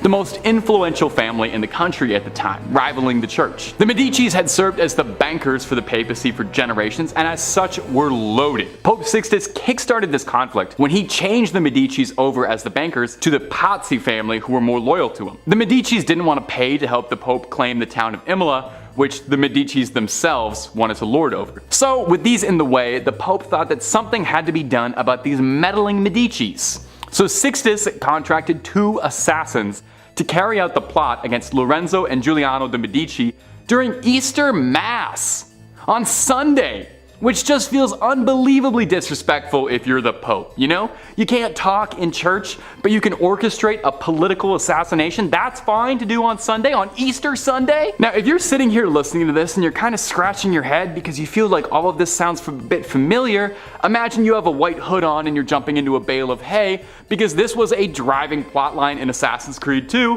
where protagonist Ezio ends up helping out Lorenzo Medici a great deal. Yeah, no, the games were really inspired by true history, you know, save for a few extendo blades and boss fights against the Pope, but a lot of that stuff really did happen. History is just as weird as the video games make it out to be. Now, if you remember from Assassin's Creed 2, Giuliano was fatally slain, but Lorenzo survived and rallied support of Florence in a war against the church. Lorenzo picked off conspirators and then sailed to Naples to meet King Ferdinand to discuss a peaceful solution to the bubbling war. There's a reason they called him Il Magnifico. This guy was great at strategy. In the end, the plot failed drastically because all it really did was cement people's support to Lorenzo Medici. People loved the fact that he survived an assassination. They made a medal commemorating this for him, and it brought shame to Pope Sixtus, and it inspired one of the best games Ubisoft ever put out. And that's all for this video. Coming in at number 5, we have the Vatican Secret Archives. The Vatican Secret Archives is considered to be the world's most secure building, but why is it so locked down? What secrets are being hidden behind the walls? The amount of history located there is immense. The Vatican Secret Archives is home to the largest collection of Catholic books, documents, and doctrine in the world. It boasts letters from well-known figures such as Abraham Lincoln and Mary, Queen of Scots. It contains 53 miles of shelving with 35,000 volumes in the selective catalogue alone. The archives also include state papers, correspondence, account books, and many other documents the church has acquired over the centuries. Naturally, many people have speculated that there must be secret documents amongst the 50+ miles of shelving in the Vatican's archives. Of course, no one is allowed to browse the archives, which makes it even more mysterious. Only select scholars, academics, and journalists are allowed to enter, and this is a rule that will never likely change. Many believe that the Pope and many people around him keep very classified and secret information in the archives that they don't want the world knowing. One theory is that the archives contains correspondence between St. Paul and Emperor Nero pertaining to Jesus' existence and his biological descendants, and some believe that the Vatican may be hiding proof that Jesus did in fact exist or didn't exist at all. Next is the confirmation and evidence of alien life forms such as extraterrestrial skulls. Some claim that in 1998 skulls with elongated heads and small faces resembling aliens were found underneath the Vatican. Ever since, the Vatican has kept all evidence of aliens a secret to not discredit Christianity. Another secret being held from the world is the Grand Grimoire, which is an alleged medieval book that is believed to possess immense powers. It was written in the 16th century by Honorius of Thebes, who claimed to be possessed by the devil himself. In the book, it has instructions on how to make magic talismans and amulets, how to make magic spells, and even how to summon demons, and even offers instructions on how to summon the devil himself and make a deal with him. If the Vatican is keeping world-shattering secrets in its archives, we may never know due to its high level of security, and it only being accessible to a slight few. So our questions of what is really in there may never be answered. In at number 4, we have the Church of Rome, destruction of important Jewish historical documentation. In 1415, the Church of Rome took an extraordinary step to destroy all knowledge of the 2 2nd-century Jewish books that is said contained the true name of Jesus Christ. The anti-pope Benedict XIII firstly signaled out for condemnation a secret Latin treatise called Mar Jesu, and then issued instructions to destroy all of the copies of the Book of Alaxi. No editions of these writings now publicly exist, but church archives recorded that they were once in popular circulation and known to early presbyters. Knowledge of these writings survived from quotations made destroyed by Bishop Hippolytus of Rome and Saint Epiphanius of Salamis, along with references in some early traditions of the Talmud of Palestine and Babylonia. The rabbinic fraternity once held the destroyed manuscripts with great reference, for they were comprehensive original records reporting of the life of Rabbi Jesus. Later, in a similar manner, Pope Alexander VI ordered all copies of Talmud destroyed. The Council of the Inquisition required as many Jewish writings as possible to burn with the Spanish Grand Inquisitor. Thomas de Torquemada, responsible for the elimination of 6,000 volumes at Salamanca. In 1550, Cardinal Carafa, the Inquisitor General, repealed all previous permission for priests to read the Talmud, which he said contained hostile stories about Jesus Christ, leading him to seize every copy he could find in Rome and burn them. Solomon Romano also burnt many thousands of Hebrew scrolls, and in 1559 every Hebrew book in the city of Prague was confiscated. The mass destruction of Jewish books included hundreds of copies of the Old Testament and caused irreversible loss of many original handwritten documents. The mass destruction of Jewish writings, the church overlooked two particular British documents that still exist to this day in the British Museum. Number 3. Father Daniel Petrocorgano. When you take the cloth, you get called on for all sorts of things: marriages, funeral rites, confessions,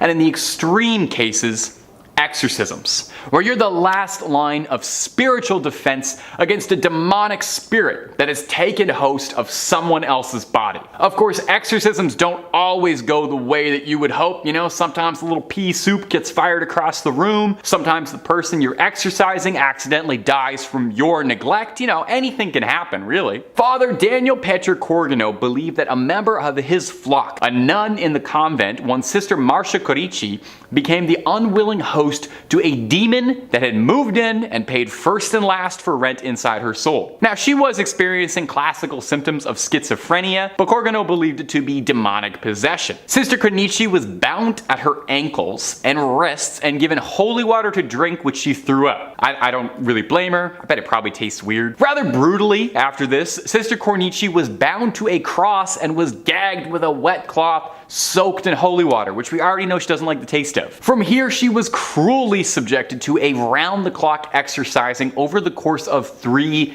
days. I cannot even imagine how mentally and physically taxing that was. Now, she wasn't fed during this time, nor were any of her medical needs tended to. And I don't know how much you know about medical stuff or the human body, but you need food to live. Sister Corici would unsurprisingly pass away from complications suffered during the exorcism, leaving this earth a free soul, if for nothing else. Now, Father Corgano would undergo investigation for his involvement in Cornici's death. He insisted that he was simply following God's plan and that he was trying to cure her the way God intended, and her death was an unfortunate accident and not his intention. Well, sure, you didn't kill her, but you did tie her to a cross and not feed her for 3 days, so you definitely helped. I don't know how to tell you. In the end, though, Sister Cornici's death was officially ruled to be caused by an overdose of adrenaline injections when she was taken into the hospital. Okay, well that clears it up then. Total accident. Number 2, the wild and wacky life of Pope Benedict IX. Over the years, there have been many controversial popes. In fact, I would bet you can probably find more popes wrapped in controversy than not. While it's kind of pointless to compare sins on a sort of moral scale, it's hard to argue that few popes got up to even half as much chaos and trouble as Pope Benedict IX. So notorious, he once sold the position when he got bored of it. He was just done. He sold it. It said he began his pontification when he was a young man because his family wanted it. They just wanted it. They wanted him to be pope. Benedict loved the lifestyle and behaved the way Joffrey Baratheon would, spending his money on women of the night, hosting lecherous, wild, erotic parties with all manner of man, woman, and apparently animals as well. He really was not picky. It wasn't long before there were conspiracies being drawn up to assassinate the Pope, if you can believe that. Imagine that. There were guys sitting around a table being like, hey, we gotta do something about the Pope. I think we have to assassinate him. Possibly in a case of divine intervention, his enemies on a feast day snuck into St. Peter's Basilica, carrying rope ready to strangle Benedict, but a solar eclipse of the sun scared the assassins so badly they called the whole plan off. And fair. If I was planning to dispose of the Pope and then 5 minutes beforehand I saw the sun get blackened out, I would assume God was gonna strike me down then and there. Failed coups notwithstanding, Pope Benedict's reputation did not improve much. He was attacked by an angry mob in 1045, forced to flee, and replaced by another pope, one Sylvester III. 2 months later though, Benedict would return to reclaim the title. And then 2 months again, he decided that honestly he wasn't really vibing with this pope business anymore, what with the constant bombardment and attempts on his life, and sold it to his godfather for what amounted to nearly 30 million American dollars. Imagine buying the Pope. Imagine the highest seat you can have in the Catholic Church and you bought it. If you can believe it, like Emperor Palpatine, somehow Pope Benedict returned. They just could not get rid of this guy. King Henry III of Germany had arrested Pope Sylvester for being a false pope, and the godfather Benedict sold the throne to had given up the seat, admitting that it was wrong for him to buy being the pope. It was wrong to buy the papacy. I could have told you that. Henry appointed a new German pope while Benedict was in hiding, and then that pope passed away mysteriously 8 months later after being poisoned, which many historians suspect Benedict had his little fingers in. So Benedict came back to be a pope for a third time, and no one was putting up with this. Henry III sent troops to drag him out of the basilica, and he spent his dying years in a monastery where he is now remembered as one of the worst popes in history. But he sounds fun. Number 1, Oliver O'Grady. All of these people have been awful or downright embarrassing examples of priests, and yet Oliver O'Grady might be the worst of all of them. YouTube content guidelines really does not like for us to be discussing the kind of crimes that he committed, but I will say this. If I say a Catholic priest committed a crime, it's the first one that you're imagining right now. It's that one. And if you don't know what I'm talking about, you might not be old enough to watch these videos. O'Grady began his career in the early 70s and committed innumerable immoral, irredeemable acts on the most vulnerable members of his flock. By 1993, he was convicted and sentenced to a 14-year prison sentence and a $7 million settlement to the victims whose families and lives he'd ruined. However, and if you don't want your day ruined, pause this video, open up another tab, go watch a video of some like kittens playing or anything. Nothing good is about to happen here. He only served half that sentence. He served 7 years and was then paroled and deported in Ireland. In 2005, a video deposition had O'Grady confessing to having had 25 victims. In 2006, a documentary made about Oliver O'Grady called Deliver Us from Evil focused on his crimes, but more importantly, how the Catholic Church pulled a nice big white rug over the horrific crimes he committed to protect their clergy. The documentary outlines how O'Grady preyed on his victims, how he committed his crimes, and how the church was very well aware of everything he was doing and swept it under the rug. In 2019, O'Grady was arrested again. Oh, I can't believe it. He seemed like such a good guy. This time for owning deeply illegal lewd content. O'Grady would find himself in jail again in 2020, sentenced to 22 months, which seems kind of like a slap on the wrist given the history, but what do I know? Generally, I think if they make documentaries about the crimes that you've committed, that should impact the sentence slightly. But again, I'm not a lawyer.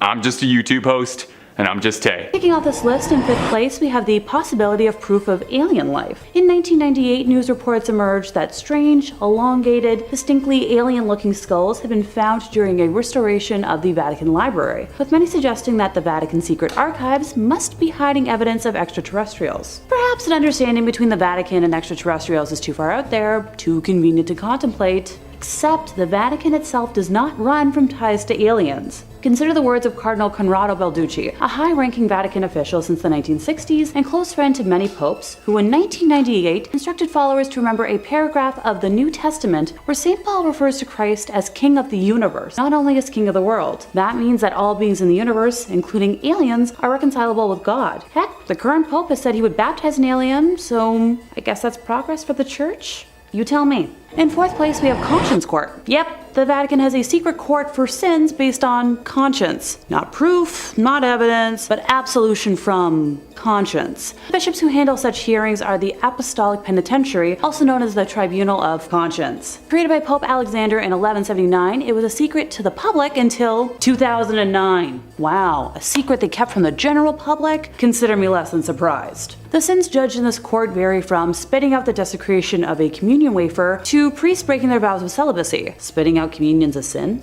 News to me. I can think of a lot of icky priests that should go to real court for how they broke their vows, not a court where they're simply forgiven. Sinners who seek absolution have to write a petition to the Holy See. They use pseudonyms to protect their identities and submit the petition to the tribunal. Tribunal considers the matter, but the decision-making lies with the major penitentiary, and if he is uncertain, then he submits the matter to the Pope. Until about the 18th century, heinous crimes such as ending lives and fornication against will were judged by the tribunal. Sure, let's give Father whatever his name is a slap on the wrist so he can have a clear conscience about breaking serious laws and go back to his biggest concern about having a perfect life after passing.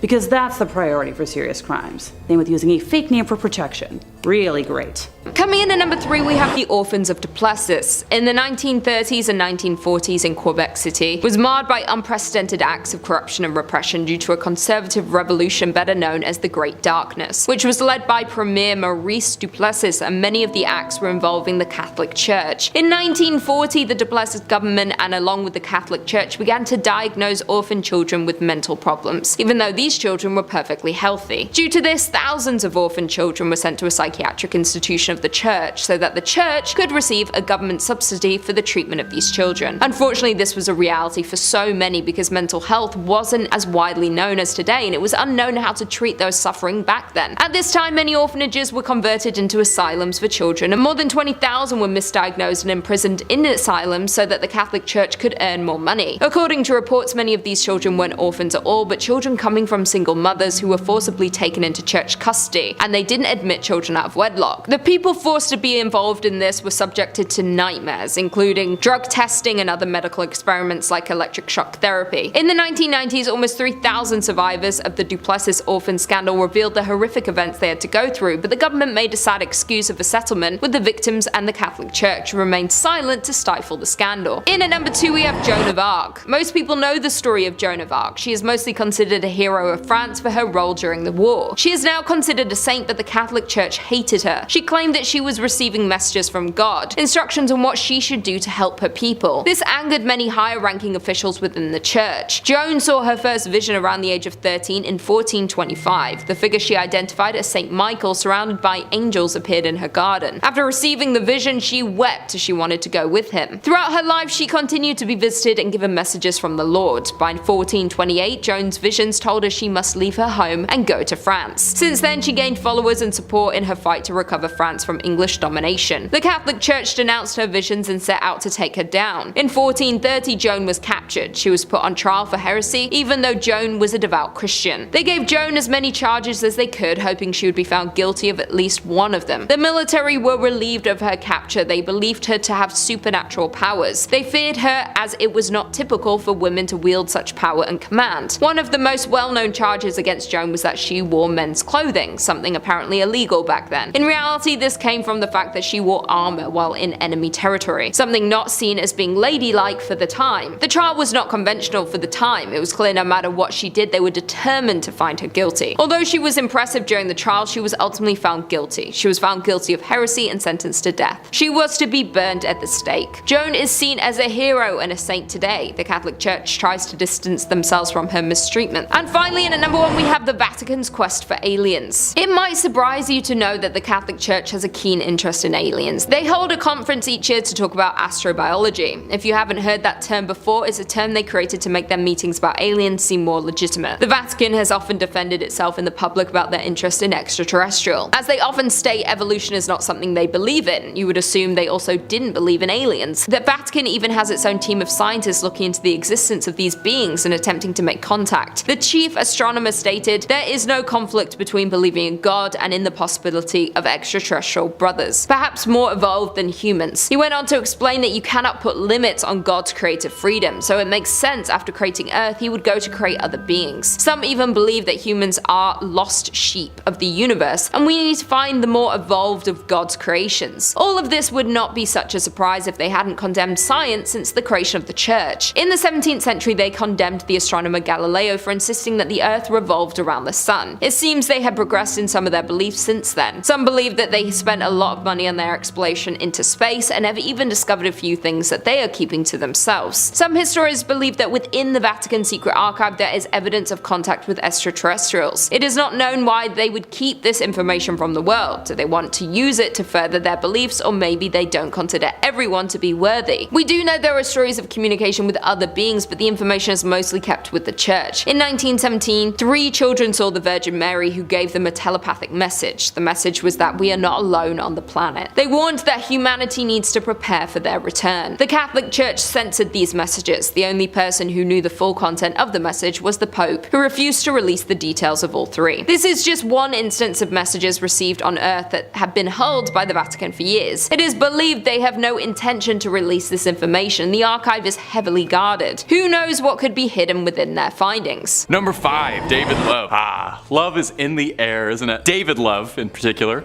the pastor of the New Hope Baptist Church in Missouri, a figurehead of the community, inspiring, a friend to all, especially one Randy Stone, a former Marine. Stone trusted Love and would confide in him that he was struggling with his marriage to his wife Teresa, and he felt that something was growing distant between them. Of course, the pastor couldn't really tell the Marine that, well, the reason there was trouble between them was because the pastor was having an affair with his wife. That's an awkward sitch. Not only were they engaged in an extramarital affair, but they were actively conspiring to get rid of him. This plot would come to a tragic conclusion in 2011 when Teresa conveniently found the body of her dead husband Randy shot with his own weapon in his office. They held a funeral and David Love gave an impassioned, heartfelt eulogy for his dear lifelong friend that he had killed so he could conspire to run away with his wife. David Love was just an inspiration to the community. Really good guy. Now, police suspicions were rising as they were suspecting the case was homicide and were closing in on the 2 of them, so Love and Teresa fled to South Carolina, which only drew more attention to the pair. Police apprehended the Lovebirds, where the 2 of them both confessed to the crime. Teresa had shared the passcode to the safe that kept the firearm, and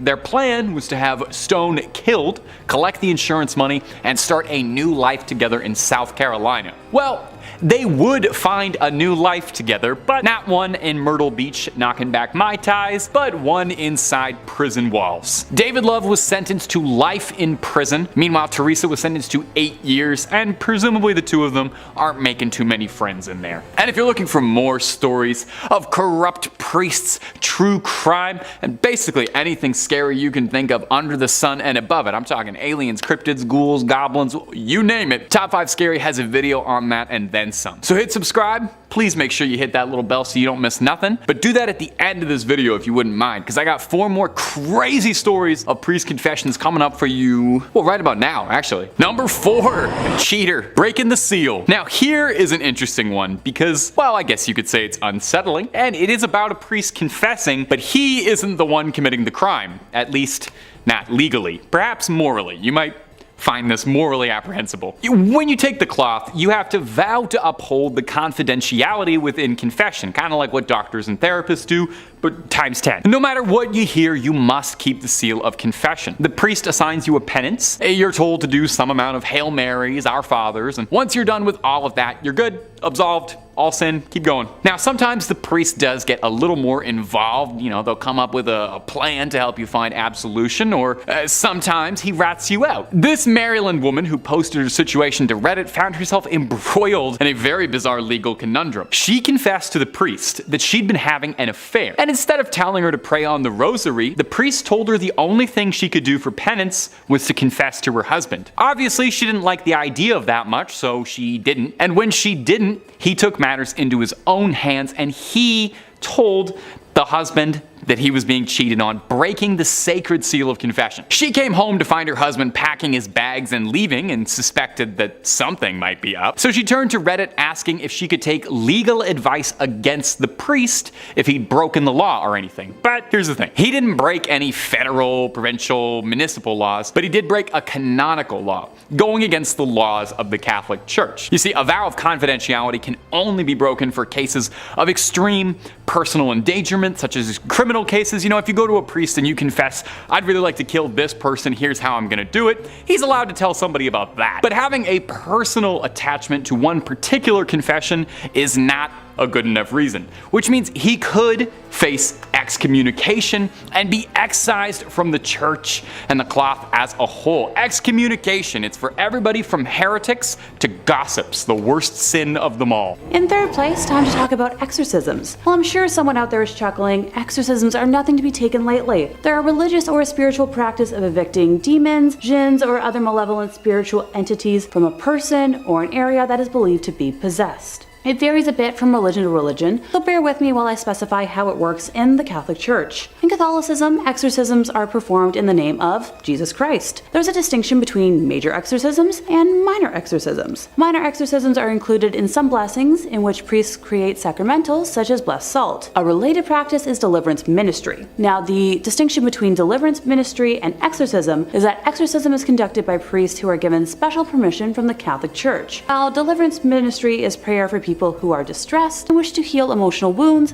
including those purposefully caused by evil spirits. The Catholic rite for a formal exorcism, called a major exorcism, is given in section 11 of Ritual Romanum. The ritual lists guidelines for conducting an exorcism and for determining when a formal exorcism is required. Priests are instructed to carefully determine that the nature of the condition is not actually a psychological or physical illness before proceeding. Sure, I'd love to see their criteria. In Catholic practice, the person performing the exorcism, known as an exorcist, must be an ordained priest. The exorcist recites prayers according to the rubrics of the rite and makes use of religious materials such as icons, sacramentals, and holy relic. The exorcist revokes God, specifically the name of Jesus Christ, as well as saints of the Church Triumphant and the Archangel Michael, to intervene with the exorcism. According to Catholic understanding, several weekly exorcisms over many years are sometimes required to expel a deeply entrenched demon. St. Michael's prayer against Satan and the rebellious angels, attributed to Pope Leo, is considered the strongest prayer of the Catholic Church against cases of diabolical possession. The Holy Rosary also has an exorcistic and intercessory power. Cool, maybe I'll go get my rosary one of these days. Holy water is a common aid for exorcism. Its use belongs to the prayer to St. Michael. The chief exorcist of the Vatican, Father Gabriel Amorth, stated that he had performed tens of thousands of exorcisms over his 60+ years as a priest. Oh my gosh. Additionally, popes have performed exorcisms. Father Amorth states that in 2009, Pope Benedict slammed Satan out of two guys, and in 2000, Pope John Paul II attempted to exorcise a woman, but failed to do so. Father Amorth later witnessed the possessed woman crawling up the walls like a spider. Interesting. In Roman Catholicism, exorcism is a sacramental but not a sacrament, unlike baptism, confession, First Communion. Unlike a sacrament, exorcism's integrity and efficiency do not depend on the rigid use of an unchanging formula or the ordered sequence of prescribed actions. Its efficiency depends on two elements: authorization from valid and illicit church authorities, and the faith of the exorcist. Ever since the rise of the popularity of exorcisms in the movie of, similar name, the church has tried hiding that they still practice them, but we know better. Number 2 on our list is the Vatican Bank. Yeah, totally not suspicious at all. Buckle in because there is a lot to unpack here. Formerly known as the Institute for the Works of Religion, the Institute, or the IOR for short, was founded in June 1942 by papal decree of Pope Pius XII. Guess when they presented their first public operations report? Nope, not 1943. Try again, I'll wait. Nope, not even in the 1900s. 2013. Yeah, you heard me correctly. 70 freaking years later, they produced their first annual report. The thing that's supposed to be presented every year so no one does anything shady or illegal. Previous to this, all internal ledgers were destroyed every 10 years in accordance with their policy. So did they exist or not? The IOR's role is to safeguard and administer property intended for works of religion or charity. The bank accepts deposits only from top church officials and entities, and is run by a president but overseen by 5 cardinals who report directly to the Vatican and the Vatican Secretary of State. So they only report to themselves. For reference, all banks that operate in Canada have to report to the Minister of Finance. Former bank president Ettore Tedeschi and the Vatican Bank have been investigated on 2 separate occasions for money laundering. Yeah, nobody saw that coming. In March of 2012, JP Morgan Chase closed a Vatican account in Milan after the IOR was unable to respond to questionable money transfers. In 2010, Italian authorities seized 30 million from a Vatican account at Italy's Credito Artigiano Spa following allegations that the IOR violated anti-money laundering laws. Ettore and the bank were both denied wrongdoing, and no charges were ever filed. The money was released after IOR promised to pass measures to come into full compliance with international standards on money laundering and terrorism financing. Yeah, those measures, as of 2023, still have not been passed. In September of 2019, German Cardinal Reinhard Marx, who was in charge of the Vatican's Economic Council, confirmed that Pope Francis had instructed him to reduce costs in an effort to eliminate a deficit that is estimated to be around 70 million euros. Don't get excited. That's not a concrete number from them, because that would be, too transparent. The exact amount is up for debate because the Vatican has not published a budget since 2015 and has been without an in-house auditor for 2 years. Pardon me while I slowly blink here. The Vatican enjoys a property tax break for all non-commercial properties containing a chapel. So using this loophole between the years 2006 and 2011, the Vatican evaded taxes that amounted to about 4 billion euros. The European Court of Justice ruled this illegal, and the Vatican had to cough up 4 billion euros as post-dated tax. Sure, because every normal organization has that kind of money just lying around. The Vatican did not entirely pay for evading taxes, and it's argued that if you take into account the taxes they evaded dating back to 1992, the total amount's going to be over 13 billion euros. That's right, billion. On the 28th of June in 2013, 3 people were arrested by the Italian police on suspicion of corruption and fraud, having planned to smuggle 20 million in cash from Switzerland into Italy. One of those people arrested was Monsignor Nunzio Scarano, previously senior accountant at APSA, the Vatican's administration of the Patrimony of the Apostolic See. Try saying that 5 times fast. In January of 2014, he was further charged with money laundering through IOR accounts in yet another investigation. I'm seeing a pattern here. Are you? According to a police statement, millions of euros in false donations from offshore companies had moved through his accounts. Already in July of 2013, the IOR had frozen the money in his accounts. In July of 2016, Nunzio was acquitted of allegations of corruption, but was given a 2-year sentence after being convicted of lesser charges of making false allegations. His money laundering trial in his hometown of Salerno was still pending at this time. The other person arrested was a bank person and a former Secret Service agent. In February of 2017, a court in Rome convicted 2 former top Vatican bank officials, Paolo Cipriani and Massimo Tullioff, for omissions in communications involving 3 small transfers. Paolo was a former Vatican bank director, and Massimo was his former deputy. They were, however, acquitted of a more serious money laundering charge, which involved 60 million in transfers, and were sentenced to 4 months and 10 days in prison. They were also forced to return $6,000 each. Oh, so glad they had to return so much of that money. In 2018, Vatican prosecutors indicted former Vatican Bank president Angelo Caloia and an attorney, Gabriele Liuzzo, for embezzling $62 million and using a real estate scam between 2001 and 2006. Oh yeah, totally a safe bank to put money in. And in first place, we have some unethical history German stuff. Thanks to guidelines, I have a lovely dictionary of words I cannot say, so I'll try to give y'all a little list right now. Yahtzee is going to represent a group that carries about, a very distinct flag, and evil dictator Schmiedler is their leader. I'll just use evil dictator or cruel dictator. I hope y'all can follow along, because things are about to get dicey. Remember that bank I just talked about? Yeah, time to get even more in depth. A filed lawsuit claims that during the dictator's reign, the Vatican Bank received at least 200 million Swiss francs from his puppet Utasha regime, money that his followers allegedly looted from groups of people they set out to eliminate. The class action suit, headed up by attorney Keelan Friesen at Minneapolis law firm Zimmerman Reed, involves 2,000 plaintiffs who are seeking an accounting of purported funds as well as restitution that can amount to around $200 million. The claim also names, unidentified Swiss, Austrian, Argentine, Spanish, Italian, Portuguese, and German banking institutions, where plaintiffs' lawyers say some of the plunder may have been routed to help the war criminals escape to Argentina. The suit relies on once classified documents from various countries that have been made public in recent years, as well as a 1998 U.S. government report issued by Commerce Undersecretary Stuart Eizenstat. Some of the report's most damning evidence appears in a 1946 intelligence memo from a U.S. Treasury agent named Emerson Bigelow, who states that the Swiss francs were held in, you guessed it, the Vatican for safekeeping. The Vatican has constantly denied allegations of receiving Yahtzee gold and said in its internal review that they showed no trace of such funds. Sure, I'm totally gonna trust the internal review from a bank that destroyed their records for 70 years before going public. One of the reasons the Vatican has been criticized is that it refuses to open its archives as others have done. A key figure in helping the Utashi was Krunoslav Draganovic, a Croatian priest who was head of the College of San Girolamo in Rome. Men from Croatia who wanted to become priests lived at San Girolamo while studying for ordination. After World War II, the college served as a safe house for the Utashi underground. It is alleged that Draganovic had aided the military and civilian leaders who had been in power in Croatia and committed war crimes.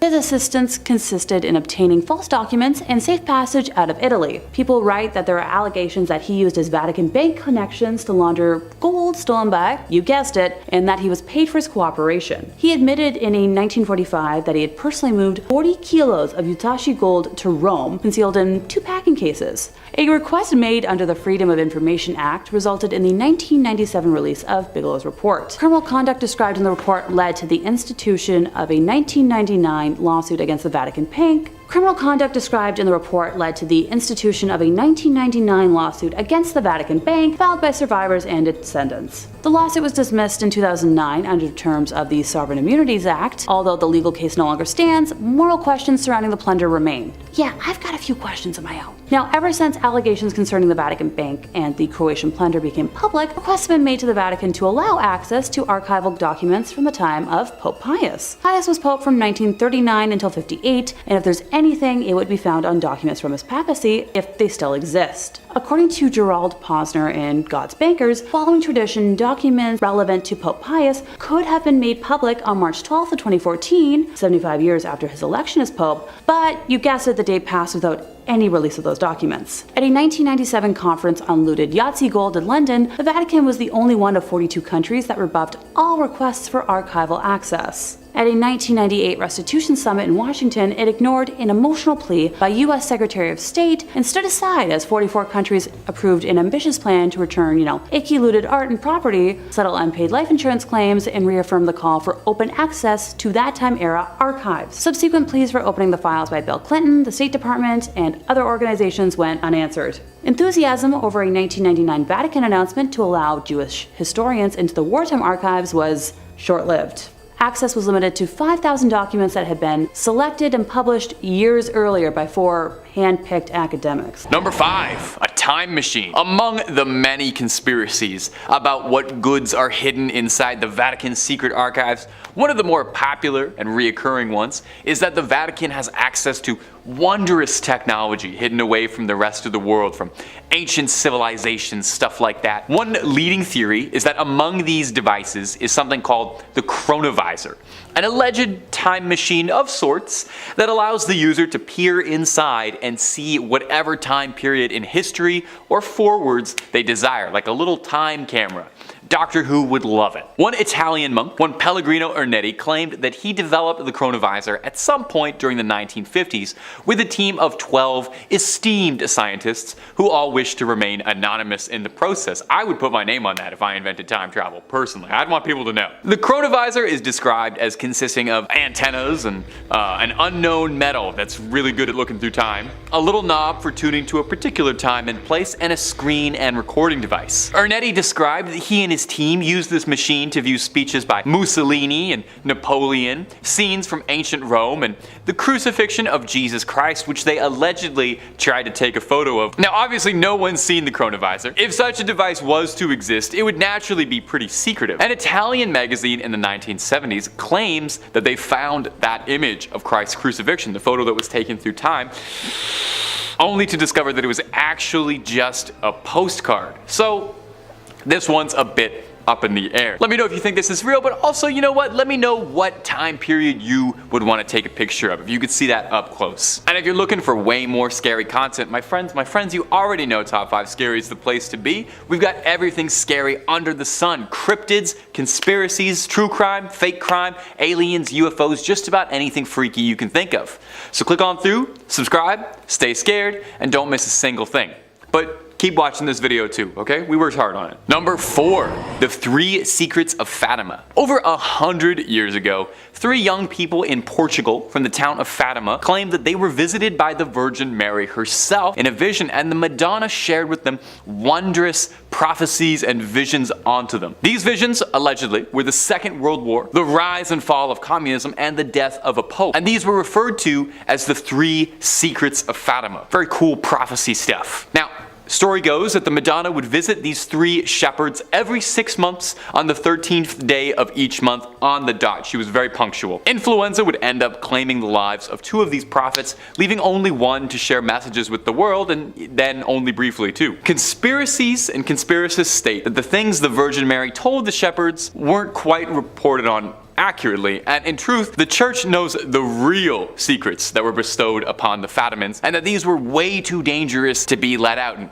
had to be suppressed and controlled for fear of civil unrest, possibly pertaining to things that could damage the church's good reputation or change the nature of society as a whole. Maybe the answer as to whether or not that dress was white and black or gold and blue the whole time. An alternate conspiracy is that there were more secrets that the church knows about but refuses to share. Maybe 4 secrets of Fatima. That makes sense. They're called the secrets of Fatima, not the tell everybody's of Fatima. You want my theory? My conspiracy? Virgin Mary told those shepherds of Fatima the recipe for KFC and Coke, and the Vatican realized quickly that information is just too sensitive. That's gotta stay under wraps. Number 3, John David Terry. Coming up next is going to be Reverend John David Terry, who got deeply confused as to what a priest's job entails. If you don't know, you're supposed to give sermons and listen to confessions and bless babies. You don't really stage elaborate ruses and scams, but you know, it's okay to get confused. It happens to the best of us. I get confused all the time. The year was 1987, and the Reverend had already stolen $30,000 from the church, stuffing the collection plate into his pockets, I bet. But he knew the fast life couldn't last, and he felt trapped in his priestly ways, and he wanted to start his life over again. He wanted another shot at it. And instead of being born again, David Terry did what any of us would do in a situation like that. He killed another man in an attempt to fake his death to avoid paying the money he owed the church, like any simple, good, honest man of God would do. I can see why this guy was such a respected member of the church. So he lured the church's handyman to the church attic, put one in the back of his head, and then pulled a little hitman, Agent 47, changed his clothes with the handyman's, and then to take it a disgusting step further, cut the man's head off, and any identifying body parts with tattoos.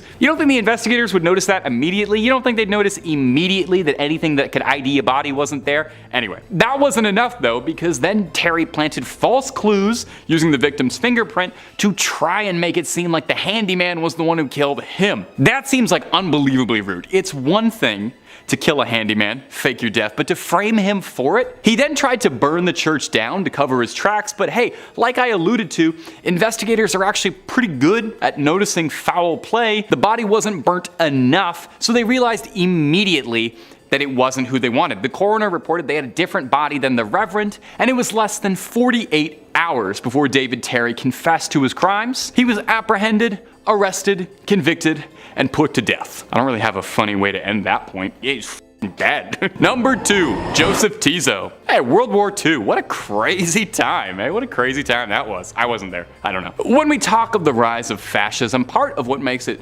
so frightening is how much help the guys who ended up running Germany had from everywhere, from all these different sides, including the church. It's very well known that Benito Mussolini and the Vatican had a very close working relationship, and without Mussolini, the Vatican would not be the sovereign state that it is today. So there's a studied history of fascism and the Catholic Church rubbing elbows a little bit. Before that though, Germany was at war with Czechoslovakia in 1938, and a selection of both Allied and Axis countries agreed to the Munich Agreement, which would annex parts of Czechoslovakia and would then create the new Slovak Republic. Well, a new republic would need a new leader, right? And who better than to tend to a flock than a man of God? That's where Joseph Tiso comes in, a Roman Catholic priest who was an ardent supporter of the National Socialist Party in Germany. He was only seated in power during the time of the war, but in the few years he was sitting president, he engaged in more than enough evil to last a lifetime. Anti-Semitism, horrific legislation, and was actively complicit in sending people to the camps without remorse, certainly what a man of the cloth would practice. Now, if you know your history, you know the Soviet army ran down the Slovak Republic by the end of 1945 and pretty much chased Tiso out of the country, where he tried to flee to Germany, thinking he'd be safe there for some reason, but American forces in Germany captured him and extradited him to Czechoslovakia to face man and God for all that he'd done. High treason and collaboration with a certain unfavorable political party were the official charges, and for penance, they skipped right over his rights and went straight to the hanging. He was hung in his clerical uniform, a somber reminder of the vow he broke. He was then buried in secret in an unmarked grave to prevent anyone from paying homage to the late leader. And number one, this one. Well, that was kind of a dour note to end on, wasn't it?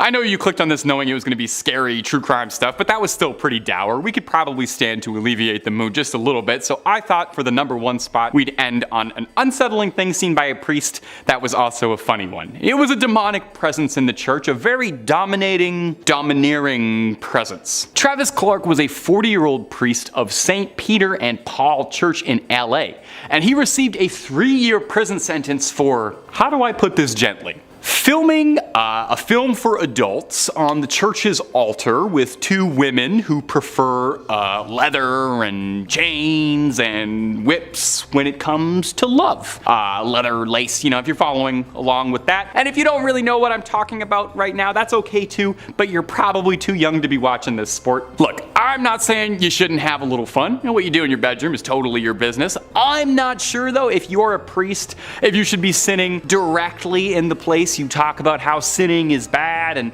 also filming yourself doing the sinning. A nearby resident noticed lights on late inside the church, and when they went to see what the big deal was, were understandably more than a bit surprised by the scene on the altar. You don't really expect to see two women dressed to the nine in gothic corsets, high heels, and a lot of really fun toys around them. Not like Lego or Transformers, but like, you know. The two women were spared jail time, but were both sentenced to 2 years probation. But you want to know what the funniest part of all this was? Maybe just to me. I do have a twisted sense of humor.